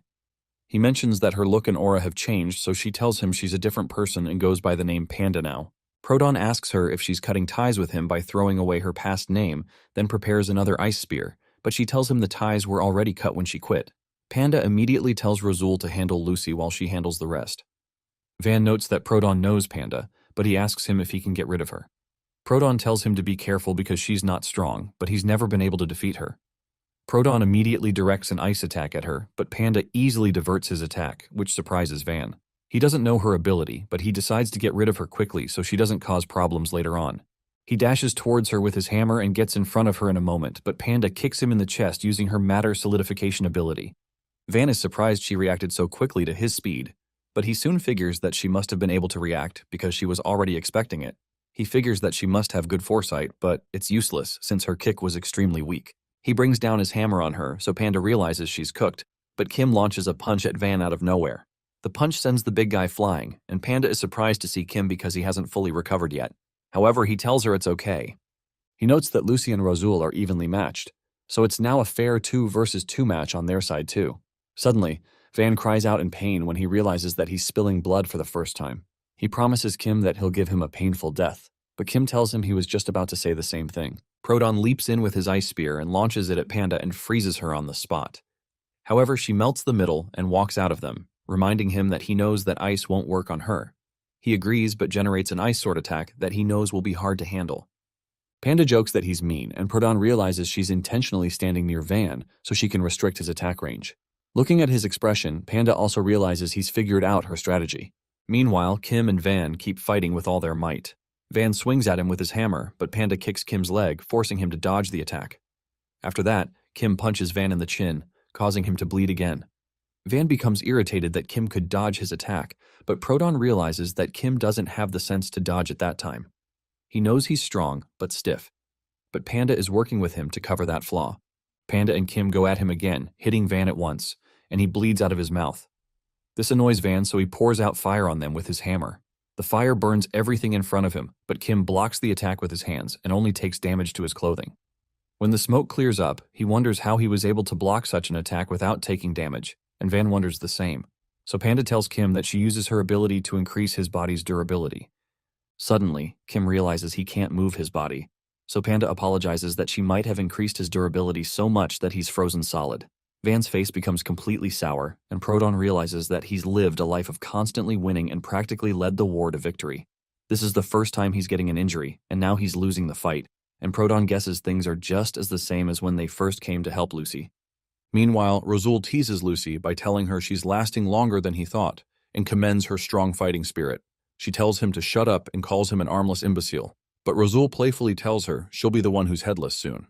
Proton realizes the situation isn't good right now, and Van is surprised when he drops to one knee due to weakness. Meanwhile, Kim thanks Panda for her ability because she can hit Van harder than he could before. Suddenly, Proton tells Van that he can't beat Kim alone, so they have to work together. Van finds that appalling and repeats that he's the hero who defeated 10,000 enemies in the war on his own. He finds it insulting that Proton would say he can't defeat just 2 people, then raises his scorching hammer and declares that these 2 will be destroyed along with this place. As he releases the fire, Kim tells him to wait because Yura and Hajin are in this basement, but Vaughn doesn't listen. Suddenly, Hajin grabs Vaughn in his mouth, causing him to lose balance. Hajin recognizes him again and tells him he's dishing out revenge for kidnapping his family. Outside the prison, the getaway car keeps waiting, but fire suddenly bursts forth out of the ground from Van's hammer and knocks the car on its side. Kim is surprised at the appearance of the beast, and Van punches Hajin in the mouth, wondering where it came from. Van asks him how he dare get in his way and knocks him on his back. When the animal turns back into Hajin, Kim is shocked, and Van realizes he's seen this kid before. However, he doesn't realize he just punched one of Kim's children, so Kim rushes at him with great wrath in his eye for hurting the boy. Van realizes it's one of his kids and tells Kim he doesn't care because the boy is a criminal for getting in his way. Van swings his hammer at him, but Kim punches the hammer, causing a release of great energy. The energy breaks the hammerhead, but it burns Kim's torso and head off. Van is surprised at what has happened to his volcanous hammer, but Kim continues by punching him in the gut, causing the big guy to bleed. Kim admits that he won't pretend to be righteous as someone who has eliminated people, but he tells Van that if he's what's considered righteous in this society, he'd happily become the worst evil he's ever seen. With fierce anger, Kim punches Van and breaks through his armor, pushing his hands through into his back. This surprises Proton and Panda, but Kim tells Van he'd destroy the world again and again if it's filled with people like Van. The others turn to look in surprise, and Rosul admits that he can't believe that he fought against a monster like Kim and considers it a miracle that he only lost one arm in the fight. Suddenly, Rosul notices Lucy's doll almost falls on him and realizes she's making a run for it. Proton realizes that Lucy is running away pathetically and wonders where she's running to in a crumbling building. He soon brings out a phone and makes a call to inform someone that they're done there. Proton tells the person that the Blue Bloods have lost. Meanwhile, the guy who helped Hyol kidnap the kids gets summoned by his boss, the chairman of the Blue Blood Monkey Punch, Skull. Skull tells him to sit, and when he doesn't drink the tea at the table, Skull asks if he thinks he put poison into it. The guy fidgets but replies that he doesn't think so, so Skull asks him if he's having fun being secretly buddies with powerful figures. Confused, the guy asks Skull what he means, so Skull tells him he heard he kidnapped kids from beyond the wall. He tells him that he did what the mayor hates most, then asks if his head is filled with disgusting mush instead of a brain. Skull asks him why he'd do something so stupid, so the guy says he doesn't understand. Eventually, Skull asks him if the committee members are involved as well. Meanwhile, the members of the committee that gave Lucy the order meet again and start to complain about the time they've been waiting for the Blue Bloods, who asked them to gather. Suddenly, someone tells them that the Blue Bloods won't be coming. The head of operations asks the two people who just entered who they are, so Huron tells them that they're the R Construction Brothers. A member of the committee mentions that they're on the blacklist but look alive and well, then another asks if they're the ones who asked to gather here. Huron tells them that it was actually Skull who called them to gather here, and it surprises the men because it's the first time that Skull has requested an audience with them. They wonder why. So Huron points a gun at them and tells them it's so they can clean up the garbage. Shocked, the head of operations asks Huron what he's doing, and another asks him if he's not scared of what Van Deal would do to him. However, Huron tells them he can't be scared of someone who's no longer with them, then says he's also doing this because Skull instructed them to. He immediately opens fire on the men. Meanwhile, in Skull's office, the man stutters, so Skull tells him it doesn't matter because he was planning to get rid of the committee soon anyway. He mentions that a lot of people out there must hate the committee members because they're the ones who created the blacklist, so he decides to focus on what kind of punishment to give this guy. The guy realizes he's cooked, so he dashes for the door, wondering how Skull found out because he was careful not to leak any info. Immediately, Skull jumps into the air and stomps him into the ground. He tells the guy that he wasn't going to eliminate him, but he's now pissed off because he tried to run away. At the prison, Panda checks on Hajin, and when Kim asks, she tells him that the boy just fainted and has no serious injuries. Moments later, Van stumbles up and tells Kim that the fight is not yet over. He insists that he hasn't lost yet and can't accept this result, then claims that this is just another hurdle for him to overcome as a hero. Van tells Prodon to come help him, but Prodon tells him he's as selfish as always. Van tells Prodon to assist him to attack this guy like when they first arrived or target the little kid for leverage so as to enact justice. But Prodon slashes him in half using his ice sword. Prodon tells him he's never seen a loser run his mouth so much even after losing, and Van can't believe his eyes. Prodon tells Van that the justice he keeps talking about is perverse, then greets him farewell as he falls. Because they weren't close, he tells Van that he doesn't wish him happiness in his next life. Kim is shocked, and so is Panda. Meanwhile, Rosul runs after Lucy and wonders how she can run so fast on heels. Lucy despises him but hopes to get outside because she's certain she'll be able to escape there. Suddenly, someone corners her and asks if she's in a tight situation. It turns out to be Bekwa, which shocks Lucy. So she tells him she thought he abandoned his post. He tells her he's back, so she asks him to protect her because this assassin is after her, referring to Rosul. Also, Rosul is surprised to see Bekwa and wonders what the crazy bastard is doing all the way here. Suddenly, Bekwa asks Lucy why he should protect her, so she reminds him that he's a policeman and supposed to protect citizens. However, he reminds her she's a civil servant and technically his boss. Because of that, she orders him to obey her. But Bekwa tells her that he's solved countless cases and has trophies stacked up in his house. This confuses her, so he adds that he would have become a blue blood or head of the police department if he hadn't done something. He asks her if she knows what he did and how he messed up his life and dug his own grave. She tells him she doesn't know, so he releases an energy towards her that blasts her top half away, shocking Rosul. Afterward, he states that the thing he did to shoot himself in the leg is his tendency to disobey his superiors because he can't seem to hold himself back. Meanwhile, Kim asks Prodon what just happened, but Prodon tells him it's clear that he just betrayed a blue blood. This annoys Prodon, so he asks him if he thinks this puts him in the clear, but Panda suggests they hear him out first. She knows they should be careful of his cold and calculative nature, but it's good to hear what he has to say. Prodon thanks her for giving him a chance, but he reminds her that he's only ever said things that are right when they were working together in the past. This annoys Panda, so she asks Kim if they should take his life. When they get to Prodon's house, Kim finds Tansei crying there because he's glad that he's safe. Tansei explains that he was worried when he saw lava shooting out of the ground, but Rai accuses him of only being worried about himself. Tansei retorts that she spent all her time sleeping, but she tells him he'd be dead now if not for her ability. Suddenly, Kim thanks them, which surprises them. He explains that he'd be dead if they hadn't shown up, and thanks them for their help. This makes Tansei blush, but he tells Kim that he's always here for him. Suddenly, Detective Aston shows up and greets Kim. Surprised, Kim asks him if he works for Prodon, so Aston explains that he doesn't. He explains that their goals just align a bit, just like the relationship he has with Kim. Kim asks him if Prodon wants to rebuild the city like him, so Aston tells him that Prodon might be useful to his goals, even though he doesn't like some of his methods. Later, Panda and Kim meet with Prodon, and he thanks them for their help. Kim asks him why he betrayed one of his own, so Prodon asks him what he means by that. He bluntly explains that he hates them, and he's never even taken a single photo with them. He adds that he would have given up being a blue blood if it were possible.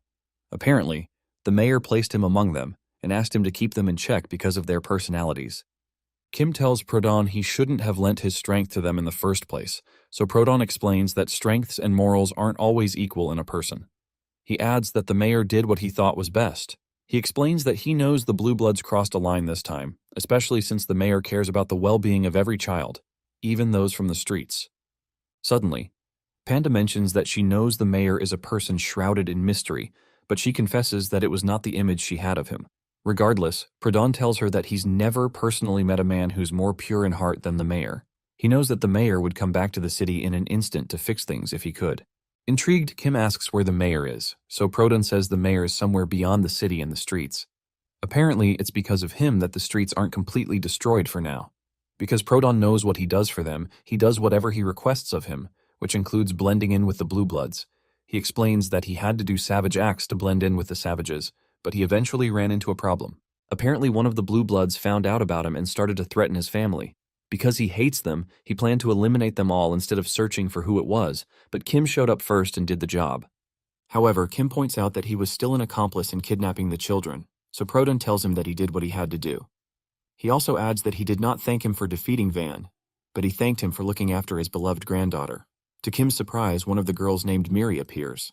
Miri greets teacher Kim and Panda, referring to her as Aunt Whites, her original name. Prodon explains that this girl is his granddaughter, Reneza, and she stayed at their school. Kim is confused, so Miri apologizes and says she's deeply sorry. Kim asks her what's going on, so Panda brings it up that she had a feeling about this when she noticed that one of the girls from his drawings resembled Reneza. She also figures that since Kim lived in the slums and in a forest in the middle of nowhere, it's most likely that no one would go there with the intention to kidnap children. She considers that it was more likely that they tracked the specific location to retrieve Reneza. Suddenly, Kim recalls how Reneza used to be much more polite and well-mannered than the other children and figures that it's connected to this. Panda asks Prodon why the girl was at Kim's school at first, so Prodon explains that his son, Reneza's father, had passed away in a car accident. However, he explains that he didn't believe it was a random accident, so he sent the girl away to a safe location.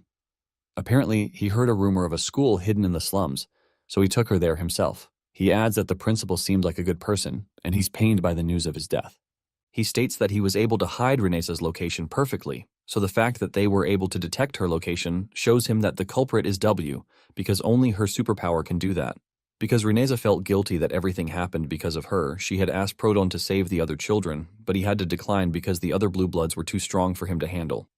Prodon tells Kim he can call him a coward since it's his fault that the principal died and the other children are in danger, so he offers to take any punishment Kim would wish to give. However, Kim just walks past him toward Reneza and he remembers everything that has happened to them. Suddenly, Reneza starts to cry, and she apologizes to the teacher because these things wouldn't have happened if she weren't at the school. However, Kim cleans her tears and tells her he didn't know she had so much going on in her life. He tells her he knows she must have been so scared, and he wishes he could have done more for her. He hugs her and apologizes to her instead. Later that night, W enters a cathedral and confesses that she's surprised that Vandeel was defeated. She admits that she had a feeling Prodon would betray them, and he won't hold back now, especially since the others are out of the picture. Regardless, she assures the man standing nearby that everything will work out. She says she has seen the future, and with the thing they have, the world will be reborn. In front of them, Taishan is trapped in a blue crystal ball. Sometime later, Hajin asks the old man if he can get a haircut, but the man decides to keep it long. Suddenly, Kim enters with Reneza, and the other kids are glad to see her. Hajin climbs Kim and tells him he's bigger than the principal now, and when they jump on him, he wonders how they're not surprised by his appearance. Hajin explains that Auntie Panda has already explained things to them, and Panda is surprised he called her Auntie. Meanwhile, the old man realizes that Kim is not who he thought.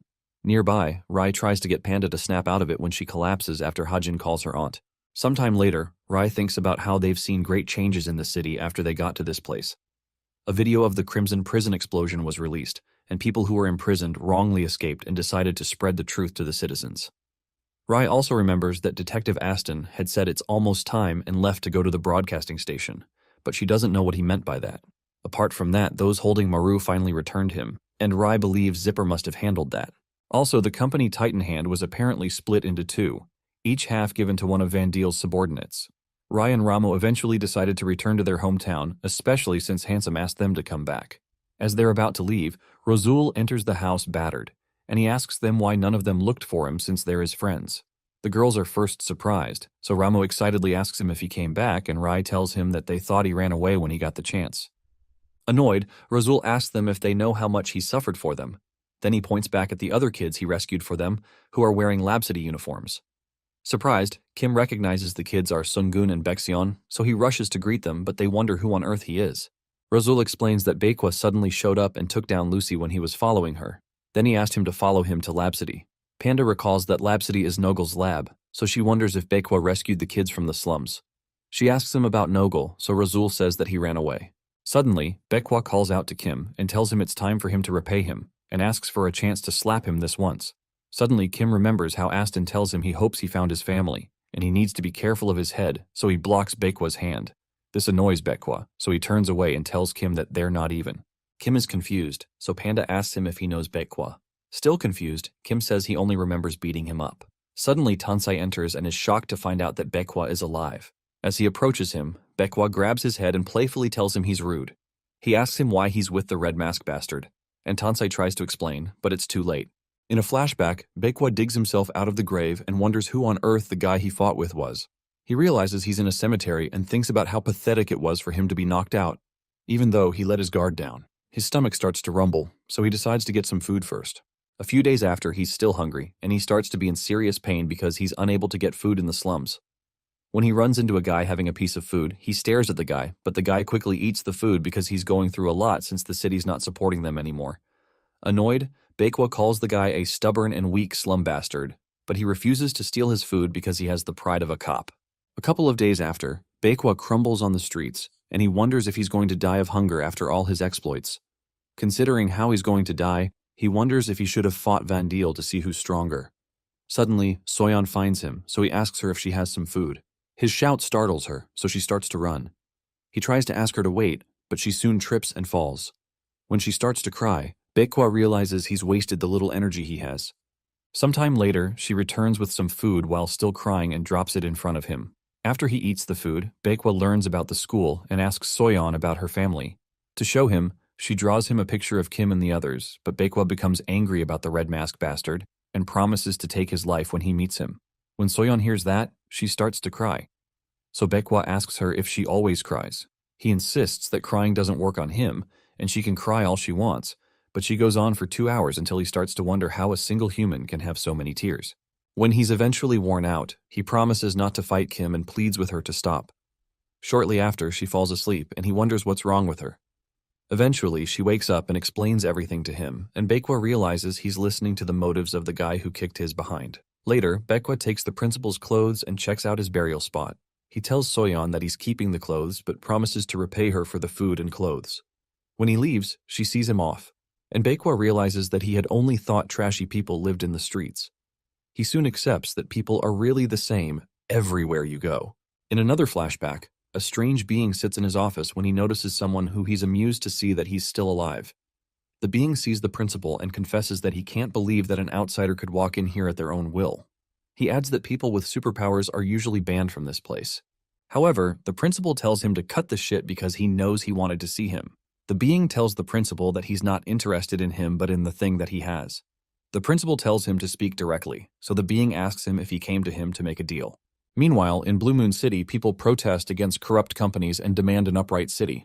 In the news, it's reported that a huge fight occurred that day between opposing groups and the Titan Hand. The reporters talk about how the citizens don't know what's going on behind the shadows. Later, Aston shows up on TV and gives a speech about how they must work to rebuild a better city. He tells them that it may take time to do, but it's necessary for them. From this time, he tells the public that they'll start closing in on corporate criminals within the city. To start with, he mentions that they'll start by interrogating every citizen, which surprises the reporters. Aston tells them that all police forces must now follow his jurisdiction, and the senior police officer Aston encountered earlier is surprised to learn that the first people to be investigated will be the police forces. The officer reads a text message that was sent to the police force to show the suspects for investigation, and the senior officer's face is first. Shocked, the officer publicly asks Aston if he's also not a member of the police force and tells him he has no right to order a mass investigation on every citizen of the city. The officer is quickly subdued by Tansai, and the man asks Tansai what on earth he's doing. Tansai tells him he's arresting him according to the text, so Aston clarifies that he does have the right to do this because the mayor himself ordered the investigation.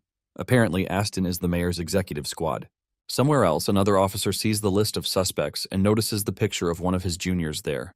The man looks across the room with suspicion, so the junior starts to sweat bullets and asks his senior if he would really turn in his beloved junior just because of a mere text. Immediately, the senior whips out a rod, calls him a criminal piece of shit, and tells him he never liked him. Meanwhile, some other police officers beat up their mates whose names turned up on the list. Nearby, Baekwa is excited that they're able to beat up these guys lawfully. Somewhere else, Prodon explains to Kim and the others that the police officers are currently busy, so he stages a plan to infiltrate W's weird cult group. When Kim asks about Razul, Panda tells him that he's with Ramo and Rai. Prodon tells them that the cult's name is New Galaxy, but most of the members are average people who don't have special abilities to stop them. The only problem they'd run into is W's ability to see the future, so Prodon tells them she most likely knows they're coming. Regardless, Kim punches the gate wide open because he doesn't care that she can see the future. When they enter, Kim is surprised to see several people bowed to the ground outside. When they enter what looks like a cathedral, Prodon spots Nogel and asks him if this is where he ran to. However, Nogel laughs and explains he wouldn't ditch their beloved city by going far away. Suddenly, W welcomes them and tells them she was waiting for them. She asks if they're here for the child, so Kim asks her where Taishan is. She tells him that Taishan has become an honorable sacrifice, but assures him that the kid isn't dead. She explains that people think her superpower is seeing the future, but that's just a part of it. Apparently, her full ability allows her to take people and transform them into holy objects. With the ability, she can make objects like the one she's holding, which can grant users omnipotent power. Prodon asks her what she plans to do with such a dangerous object, so she tells him that she plans to use it to amplify her power. After that, she plans to seal every single person into objects like this, so they can live happily forever like Taishan. She tells Prodon that there are dangerous monsters beyond the streets, and only 2 people, which include the mayor and someone called Twin Drop, are fighting to protect their city from these monsters. Even though the mayor is strong, she mentions that Twin Drop might reach his limit soon, and the city will be in danger if one of them gets defeated. It annoys Kim to hear that she plans to seal everyone in these objects, so she explains that it's her way of keeping them safe. She adds that the world needs more than a mayor, but a god. She throws the object in the air and invites them to the birth of a new world. Suddenly, W is shot in the head and she falls to the ground. The others are shocked, but Nogel, who had shot her, tells the others that W talks too much. He adds that even with her ability to see the future, she can only detect the final result and not the process. So, she didn't know the exact way she'd die, but she had only assumed that Nogel was on her side because the others were his enemies. Nogel picks up the divine object and explains that he'll be the one using it. Kim becomes angry, and he remembers how Prodon had said he sent Reneza to a safe place after he suspected that his son's accident wasn't random. He remembers how the mayor committed Prodon to keep the others in check, and how Nogel sent the others to Lucy's place to fight against Kim. He remembers Nogel's Black series, his human experiments, Lucy, Barry, and how he met Nogel at first. So he realizes that everything that has happened so far has been part of his plan. Nogel places the object on his head, and his body transforms into that of a normal man. So he jokingly asks Kim if he was able to figure that out now. Prodon confesses that everything, including the kidnapping of Prodon's granddaughter, was just so he could obtain this object. Apparently, he made use of someone who was an expert at kidnapping children, and it was easy for him to do that because he was a part of the Blue Bloods. He also adds that he could have also made Og's medications easily without Hyunjong, but he did it because of his plan. He starts to laugh maniacally and eventually admits that Kim's appearing wasn't part of his plan, but he believes it doesn't matter. Nogel creates an energy sphere in his hand and talks about how W used her abilities to create a cult. While he's talking, Prodon jumps towards him with his spear, and Nogel notes that Prodon never wastes time. Meanwhile, Prodon plans to eliminate Nogel before he becomes accustomed to his power. He slashes Nogel, but he's surprised when he simply passes through him. He quickly turns to attack him again, but Nogel blocks the attack with just a simple wave of his hand. Seeing that he blocked it, Prodon freezes him in a mound of ice, but Nogel playfully asks him if this is all. This annoys Prodon, so he moves in to finish Nogel off, but Nogel elevates the rock under his feet and crushes Prodon under it. This shocks Panda, and Nogel asks Prodon how it feels seeing his glorious self fail. He lifts Prodon in the air and starts to violently smash him into the ground while he laughs in excitement. Immediately, the others launch into action to attack Nogul, but Nogul fades away before they can hit him. He soon appears in the air and tells Nogul that he's a blue blood who goes around getting their behinds whooped by people from the streets and accuses him of treachery. When Kim asks him what he plans to do with his power, Nogul tells him that he hates the mayor. Apparently, one of Nogul's experiments once attacked him and ripped out his eyes, nose, and mouth. When the mayor got to the place, he told Nogul that he's disappointed in him and reminds him that he never approved of inhumane experiments like this. He tells Nogul not to heal his injuries as an act of reflection and punishment, and threatens to punish him directly if he does. After that, the mayor relieved him of his position of becoming a blue blood. Nogul insists that his experiment was to help the city, and he wonders why the mayor could say that to him. Kim asks him if he's doing all this because he doesn't like the mayor, and Nogul eventually says he was kidding. He confesses that he really just wants to stand at the height of the human race, which shocks them. Apparently, he had tried once a long time ago, but a man in red showed up and foiled his plan. However, since he now has omnipotent power, Nogul believes it's different. Eventually, he decides to finish them off and sends an energy blast at them to take them out. Immediately, Panda jumps towards the energy sphere to block it. She uses her matter solidification ability to kick it, but the sphere eats up her shoe, and she realizes her ability isn't working on it. So she doesn't get disintegrated. Kim rushes to pull her away, and he throws her out of the way. He lets the sphere disintegrate part of his body, so Nogul appears to commend his hard work. Annoyed, Kim tries to punch him, but soon realizes there's a glass wall between them. Regardless, his punch breaks through the wall, but a portal opens up and he ends up punching himself. Nogul notes that it's odd that Kim was able to break through the wall even though Nogul couldn't. This shocks Nogul, so he admits that our guy is the biggest obstacle in the way of his plan, then decides that he has to be fully eliminated. When the scar from the energy sphere starts to eat up Kim's body, Kim wonders what's going on and screams in horror when his entire body is almost eaten up. Moments later, Kim is completely consumed and Panda screams in horror. Suddenly, Nogul freezes her in place, and he starts to comprehend the power that his object gives him. The power it gives him is the ability to control the environment around in any way that he wants, and he figures that he may be able to control even time if he uses it well. He guesses that makes him a god. So he laughs maniacally and leaves Panda frozen on the ground. Meanwhile, in the area beyond the streets, Twindrop, the city's vice mayor, tells the mayor that the recent attacks have become fiercer. He tells the mayor that they received a message from the city requesting for help, and he asks if they should head back. But the mayor doesn't agree. He asks Twindrop if he thinks there's someone or something more dangerous than the monsters there. He confesses that he has an idea about what's going on, but says that a decent friend has entered the scene recently.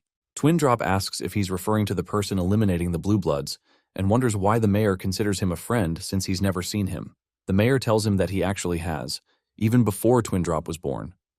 Twindrop looks at him in confusion, but the mayor tells him to get ready because the monsters are coming back up. Meanwhile, Nogul broadcasts a message to all citizens to inform them that he's the new mayor. To bring order to the city, he promises to introduce a better system and asks that they follow him. Surprised, the citizens demand to know who gave him the authority to become the mayor, so Nogul laughs that they don't really have the luxury of getting a choice at the moment. He decides to show his authority to those who are stupid among them, so he sends energy spheres raining upon them. He tells them that they're getting punished because they feel as if each of them is special, but don't realize that they're just repetitive components of a society. The city is soon on fire, and Nogul tells them to know their place. Shortly after, the police form charge into action, and they start to pour bullets on Nogul to stop him. Meanwhile, Tansai crawls somewhere after being seriously wounded. Nogul soon approaches him and recognizes that he's one of the people who worked with Kim. He asks Tansai if he will still resist him, then offers that he can come work for him as long as he betrays his comrades just like the sneaky rat he is. Nogul promises him a better life, but he's soon shot, even though he uses another energy field to stop the bullet. Tansai, who is the shooter, tells him he knows he's usually a coward, but explains that he's waiting for this moment. He insists that he's a police officer who will protect the citizens, so Nogul asks what the fuss is about since he had promised to make a better city. Nogul explains that he doesn't understand why everyone is resisting his authority, and he sends an energy sphere at Tansai. As Tansai is about to be consumed, the sphere is broken by Baekwa, who blasts it with his superpower. Tansai is glad to see his superior, but Baekwa calls Nogul a shriveled-up lab rat. Amused, Nogul tells Baekwa that he was wondering where he went to, but Nazpul soon ambushes Nogul from behind. Nogul spots him and traps Nazpul in an energy cube. Regardless, Nazpul teleports out of the cube and punches Nogul in the face. Excited, Nazpul tells him that he has experience fighting criminals who have superpowers, and that amuses Nogul. He realizes that Baekwa and Nazpul have superpowers that deal with space and area, and they're able to counter his ability because theirs overlaps with his. After defeating them, he thanks them for helping him learn more about his ability. As he leaves, Nogel explains that even the strongest policeman, Baekwa, can't defeat him. Then he turns to Tansei so they can continue where they left off. Suddenly, Kim appears and Nogel tells him it's a disappointment. He asks Kim why he's protecting the people of the city since he hated them before, but Kim tells Nogel he seems to be mistaken. Tansei is relieved to see Kim, and Nogel admits that he's surprised that our boy was able to come here after he just disintegrated him. Regardless, he tells Kim he's still a loser, then binds him up because he has no time to play with him. Tansei realizes that Nogel's power allows him to stop people in the space around him, and he realizes this is unfair because Kim doesn't have an ability that overlaps with that. While he's thinking, Kim suddenly breaks the bind and tells Nogel that he'll defeat him somehow and doesn't care how he'll do it. Nogel realizes that Kim doesn't have an ability that has to do with area or space, so he wonders how he was able to break through. Eventually, Nogel decides to change the playing field and moves them to another plane. They disappear from Tansei's sight but appear from the ground, and Kim is shocked when he realizes that they're in the space between their world and its reflection. Nogel tells him they don't have to cause any damage to their beloved city here, and he can easily deal with him here. Kim says it's too bad that the real world isn't affected by what happens here because he wanted them to see Nogel's behind being whooped. Nogel finds that crude, but Kim rushes at him with great speed, and Nogel points downward. As Kim is about to punch him, a huge rock controlled by Nogel slams into Kim. Many other rocks smashed into the ground, smashing to bits the place that Kim was standing on. After the destruction, Nogel is pleased with his thorough actions because he's certain that he's killed Kim at least 10,000 times. However, Kim rushes out again, and Nogel becomes irritated by how he always resurrects from such things when he believes it's over. Nogel feels like Kim is not just regenerating fast, but it's like he's forcing time to reset every time. Suddenly, he disappears to the real realm before Kim can punch him again, and he thinks deeply about the concept of time. He recalls that there are rare people in every era who can meddle with concepts. For example, there are those who can control fire, and there are those who can create fire. The difference is that the one who can create has power over the concept of fire because they can create any type of fire that they please. Nogel wonders whether Kim's superpower isn't healing, but that his body is resetting to the time before he got injured. Suddenly, Nogel appears back in the other plane and tells Kim that he understands his superpower now. He explains that time is connected with space because there must be space for time to pass, and time must pass if there is space. He apologizes to Kim because he had thought he had a crude and brutish superpower, but he now realizes that Kim has the power to control time. He immediately rains several attacks on Kim to tear him into pieces because there's so much he wants to observe about him. He wonders if there is a connection between time and destructive strength, and if Kim can time travel. He decides that he'll make Kim his lab rat and traps his parts in an energy cube. He traps Kim in multiple layers of time and space, but Kim soon punches him from the side and breaks his upper half into several parts. He warns Nogel not to make him dizzy, but Nogel starts to rearrange his parts and asks Kim if he instantly rewound time to his previous location. He finds his power amazing, but he eventually leaves because he's bored, which confuses Kim. Nogel mentions that Kim is unable to die, so it would be a waste of time for him to keep trying. He plans to imprison him here forever, then come to study him once in a while. Kim rushes at him to punch him, but Nogel soon disappears. When Kim realizes he's been left alone, he warns Nogel to cut the shit and return, but he gets no response. Suddenly, he hears someone asking if the teacher is okay, and realizes it's Yura's voice. He hears the kids talk about how the city is in shambles, but Hajin points out that the teacher should be giving the villain a backside whooping now. Suddenly, Nogel appears where they are to show them that he's not the one in trouble, but it's their teacher who will be. Nogel says that he's thought about it and has decided that Kim's worst nightmare would be the death of his children. He fantasizes about cutting off their heads and throwing them into the place he's trapped in, and hopes that Kim would cry when that happens. Nogel starts to laugh maniacally while Kim burns with anger and tells him to stop. Nogel doesn't listen and extends his energy sphere, while Hajin jumps forward to try to protect the others. Kim demands that he stops and punches into the vision being displayed to him and shatters it. Suddenly, the being that the principal met before tells Kim to stop because punching down the image won't change anything. Kim appears on a seat filled with rage, so he asks the being who on earth he is and states he doesn't have time for small talk. However, the being tells him there's no need to worry because time has stopped and the clown pretending to be God isn't immune to that. Kim asks the being if he's a god, but the being tells him that he's currently a devil and he's never seen a god. He adds that he does sometime wonder if he's God, but confesses that he's the devil of chance and contracts, and this is his office. Apparently, he gives superpowers to those who need help, and he explains that every single person with a superpower that he knows has once visited him here. Kim mentions that no one has ever mentioned this place to him, so the devil tells him that there's no need to because they all assumed he came here to get his power just like they did. However, the devil tells him that he's using the mask's superpower and he doesn't have one. Kim asks him what he wants with him, so the devil mentions that he felt he might want some help. He adds that a businessman knows to sell stuff at the highest price to a person when they need it the most. He offers to make a deal with Kim since his attempts to escape the place that he's in isn't working and his kids are in danger. He offers to improve the superpower the mask gives him, so Kim asks him what he wants in return. The devil asks that he hand over the mask once the fight is over, because the mask is not supposed to be used. Apparently, he had made the mask by accident and says its creation is a defect. He tells Kim that him using the mask affects the balance that should be maintained in the world. Kim proposes the deal and says he can even go ahead to take his soul as long as he helps to save his children. This makes the devil laugh and he tells him he doesn't need his soul, and he finalizes the contract. He tells Kim that he's now an arrow of time. When time resumes, Nogel continues laughing as he's about to destroy the children, but a red line suddenly appears in front of him. He wonders what it means until the red line destroys his sphere and breaks the wall between both realities to allow Kim to enter there. Kim's claw-like hand comes out, which shocks Nogel, so Kim tells him that time passes through space and there is nothing that can stop the flow of time. Suddenly, the red line falls upon Nogel's body, and he wonders why it's passing through him. Immediately, Kim growls at him and pulls him into the plane where he is. The kids look into the plane, wondering what is going on, but time suddenly starts to reverse both in the real world and in the other plane. Time reverts to just before Nogel abandoned Kim in the plane, and Nogel realizes that he has sent them back in time. He wonders how he did that, but Kim, now looking like a red devil, just smiles. Kim tells him that he didn't care when he eliminated the other blue bloods, but says that he would enjoy eliminating him.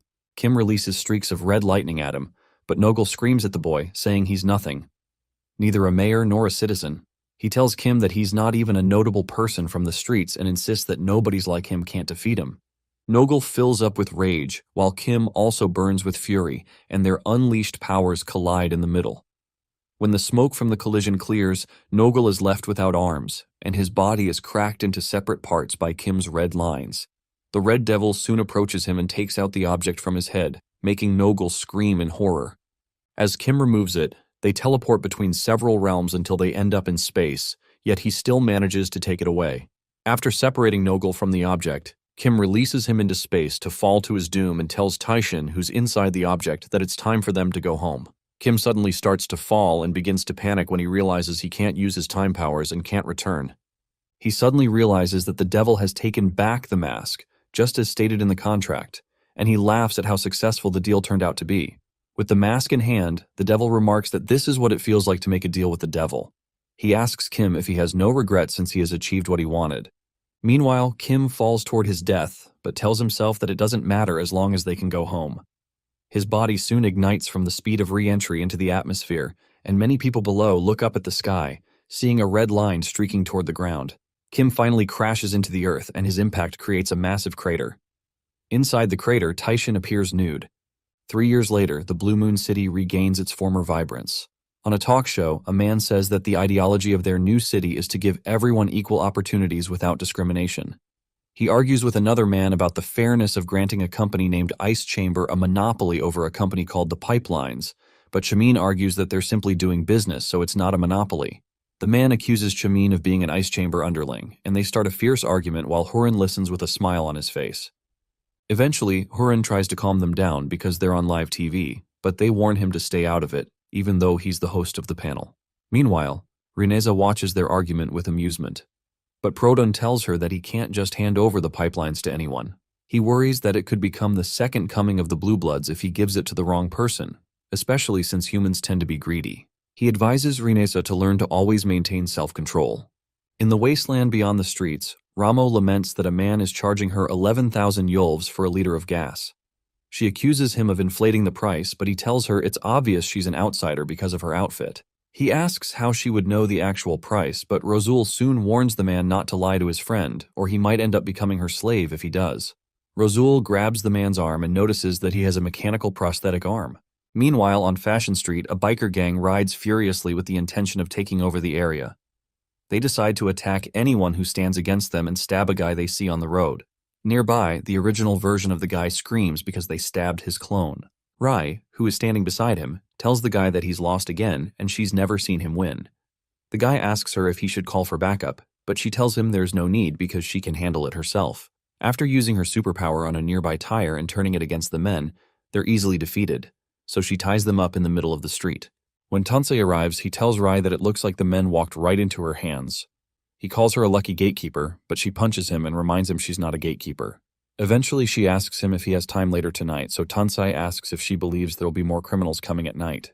Rai begins to blush and tells him that she asked because there's a restaurant that just opened nearby. He bluntly asks if she wants to grab dinner with him and starts talking about night duty, so she punches him in the face. When he stumbles, she threatens him to come along with her to eat, and Tansei reluctantly agrees. Meanwhile, the criminals worry about how they lost to a random farmer in the slums and now to a single girl. They don't realize that the random farmer is actually Baekwa. At the Fashion Street School, Taishin enters the classroom, excited that he's first, but then realizes others have already arrived. One of the girls teases Taishin for being late because he had to retake a class. So Hajin suggests that Taishin study more. However, Taishin insists that he wants to become a track athlete, so he doesn't need to, but Yura points out that his career choice doesn't even exist in Fashion Street. Suddenly, Soyeon asks the others what day it is and wonders why they're the only ones called to class that day. Maru mentions that he heard it's a supplementary class, but Haeok notes that they're all from different classes. When Taishin laments having to retake a supplementary class too, Panda enters and starts chasing them all around to tickle them.